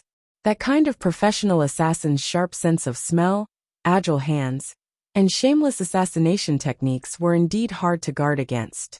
"Ah, aren't you that tomahawk uncle?" Just when Ryudo shook hands with Kazuyoshi, Dunya also recognized this tomahawk uncle. "Yo kid, I saw your match just now. You played really well." At this time, Kazuyoshi turned to Dunya and nodded with a tone of praise. Normally, Kazuyoshi looked very kind, but when she remembered the night when he chased after Ryudo and Dunya with 2 tomahawks, Dunya couldn't help but shiver. So she quietly asked Ryudo, "Are these 3 guys okay? They chased after us for a long time." "Don't take it to heart." Ryudo reached out and patted Dunya's head. He smiled and said, "Being an assassin is just a profession. In essence, we don't have any enmity with our targets." Although Ryudo was indeed assassinated by the Amon clan before, he didn't feel that it was a grudge. After all, assassins were like this, they would kill whoever paid them, just like a tool. The person who had offered a bounty on Ryudo was the deputy head of the Heavenly Eye Group. Secret Department, Misty Ghost. That guy was already dead, so there was no point in mentioning this matter again. Immediately, Jiro Amon walked over from behind and said with a smile, "Well said. As expected of the new leader of Tokyo's Jaido. You're really broad-minded. It's been a pleasure working with you this time." Sano, who once used a rocket launcher to blast Ryudo into the sky, also nodded. Seeing that the team that attacked the Yingjili pharmaceutical company had finished gathering, the flower merchant said to the 4 of them, "Now, my people will send the 4 of you to the outskirts of the pharmaceutical company. This time, your mission is to find out the truth as much as possible. If the paper anesthetic really came from there, raze that damned place to the ground." Hearing this, Longdo sneered and added another sentence. "That's right, flatten that place. Don't even leave a piece of the wall for those bastards from the Heavenly Eye Group." We have to let them know that the underground world is not their garbage dump. Whoa, whoa, whoa. Flatten that place. Don't even leave a piece of the wall. Suddenly, the three Amon brothers also began to shout. They didn't look like the legendary assassins at all. Instead, they looked more like a group of hooligans who came out to loot. Although that wasn't too far from it. But seeing that Ryudo was planning to go with the three Amon brothers to check out the situation of the Yingjili pharmaceutical company, Dunya on the side started to panic. She quickly asked, "Wait, you four? What about me?" The flower merchant said to the little princess, "You can stay in the Sai River Plain. There are a lot of fun things to do here. Or you can continue to play in the competition." "No, no, no, I want to go with them. Why are you making me stay? Are you looking down on me?" It's okay, flower merchant, take her with you. I will look after her." Just when Dunya was arguing, Ryudo took the initiative to hold Dunya's hand and agreed to take her with him on this dangerous mission. After all, the Yingjili pharmaceutical company was the territory of the Heavenly Eye group, and the flower merchant's informant had already lost contact with them. So there might be unpredictable dangers there. But so what? At least from the Iron Cage competition just now, Dunya's maturity, determination, and strength all exceeded Ryudo's expectations. She was no longer a little princess that needed to be protected, but a companion that could fight side by side. Ryudo now thought so, and this was the greatest respect he had for Dunya. Okay. Seeing that Ryudo supported her, Dunya's face lit up with a smile. Seeing that Ryudo also agreed to Dunya's participation, the flower merchant couldn't say anything else, and could only personally send the 5 people outside to an inconspicuous, even a little dirty-looking van. "I wish you all good luck in martial arts." When the van was about to leave, the flower merchant standing at the back nodded to Ryudo and the others. "Don't worry, starting tomorrow morning, those messy paper anesthetics will no longer exist." Ryudo also nodded to the flower merchant, and then reminded the driver in front to drive. The group of people majestically drove to the Yingjili pharmaceutical company in the suburbs. The vast majority of pharmaceutical companies were built in relatively remote areas, especially pharmaceutical companies under the Heavenly Eye group, because they did some unpresentable work. They didn't dare to build a factory in the downtown area. Not long after, the small van arrived outside a large factory 20 to 30 kilometers away from the suburbs of Tokyo, under the cover of the night. It was now late at night, and the moonlight in the night sky provided an inconspicuous light source, and the building in front of them, that was surrounded by a 3-meter-high iron fence, was only dimly lit. An ordinary factory in the wilderness. If one didn't know that this was the so-called Yingjili pharmaceutical company, then most people who passed by here would have this impression of this place. When the 5 of them arrived at the 3-meter-high iron fence at the edge of the factory, Amon Sango directly walked over and squatted down with his back against the fence. He reached out and made a lifting gesture. Ichiya and Jiro behind him understood, and jumped over one by one. With Sango's help, they reached out and grabbed the top of the 3-meter-high iron fence. "Do you want me to lift you up?" Seeing this scene, Ryudo communicated with Dunya with his eyes. "No need." The girl shook her head. Her body quickly sprinted forward and jumped up. With a light jump, she grabbed the top of the fence and flipped inside. Although Dunya's weight was more than twice that of an ordinary person, her movements were still as agile as a kitten. Especially in the dark, she was especially agile. After entering the factory, the 5 of them immediately followed the surrounding walls and sneaked toward the factory not far away. Not long ago, in the dirty van, Ryudo and the others thoroughly looked at the company map prepared by the florist in advance. They had a basic understanding of the environment inside. With the cover of the night, Dunya tried to move as quietly as possible, while breathing at an extremely slow speed. At the same time, she looked under her feet, afraid that she would step on something that would make a sound. Not long after, the 3 of them arrived at an area with many surveillance cameras. If they wanted to enter the factory, they had to go through this area. But the second son of the Amon clan, Jiro Amon, signaled everyone to stop. He took out a small special computer from his pocket and began to hack into the factory. Oh, this guy is actually a hacker. As expected of a professional assassin organization, he's really multi-talented. When Jiro Amon finished hacking into the factory, he stopped all the surveillance cameras at the same time. He made another hand gesture, and the 5 of them sneaked into the factory. At this time, because it was already night time, the doors and windows of the factory were tightly shut. However, there were a lot of guards patrolling around, and they could vaguely hear the sound of boots on their feet. But of course, these guards were no match for the group of professionals from the Amon clan. Just when the 5 of them arrived at a corner, there was a clear sound of footsteps coming from the corner. At the same time, Amini also rushed over. He reached out his hand and covered the mouth of the guard with lightning speed, and then choked him unconscious on the spot. The whole movement could be said to be so smooth that it was breathtaking. Oh, amazing! Is this a professional level infiltration? It seems like they're not just some hooligans who only know how to use tomahawks, submachine guns, and rocket launchers. Following the Amon clan, as they sneaked into the company, Dunya felt like her horizons had been broadened. It was as if a door was slowly opening in front of her. However, when the 5 of them arrived at the corner of a corridor, Dunya suddenly frowned. Sniff. What's this smell? Dunya's body was naturally very strong, and her 5 senses were also much sharper than ordinary people. Her delicate little nose sniffed a strange smell. This smell was similar to the smell she smelled from Park In-young's body when he was drugged. It was a strange smell that was mixed with a lot of strange smells. After smelling this strange smell, Dunya unconsciously walked towards the wall where the smell came from. Then she reached out her hand and pressed on the wall. Voila!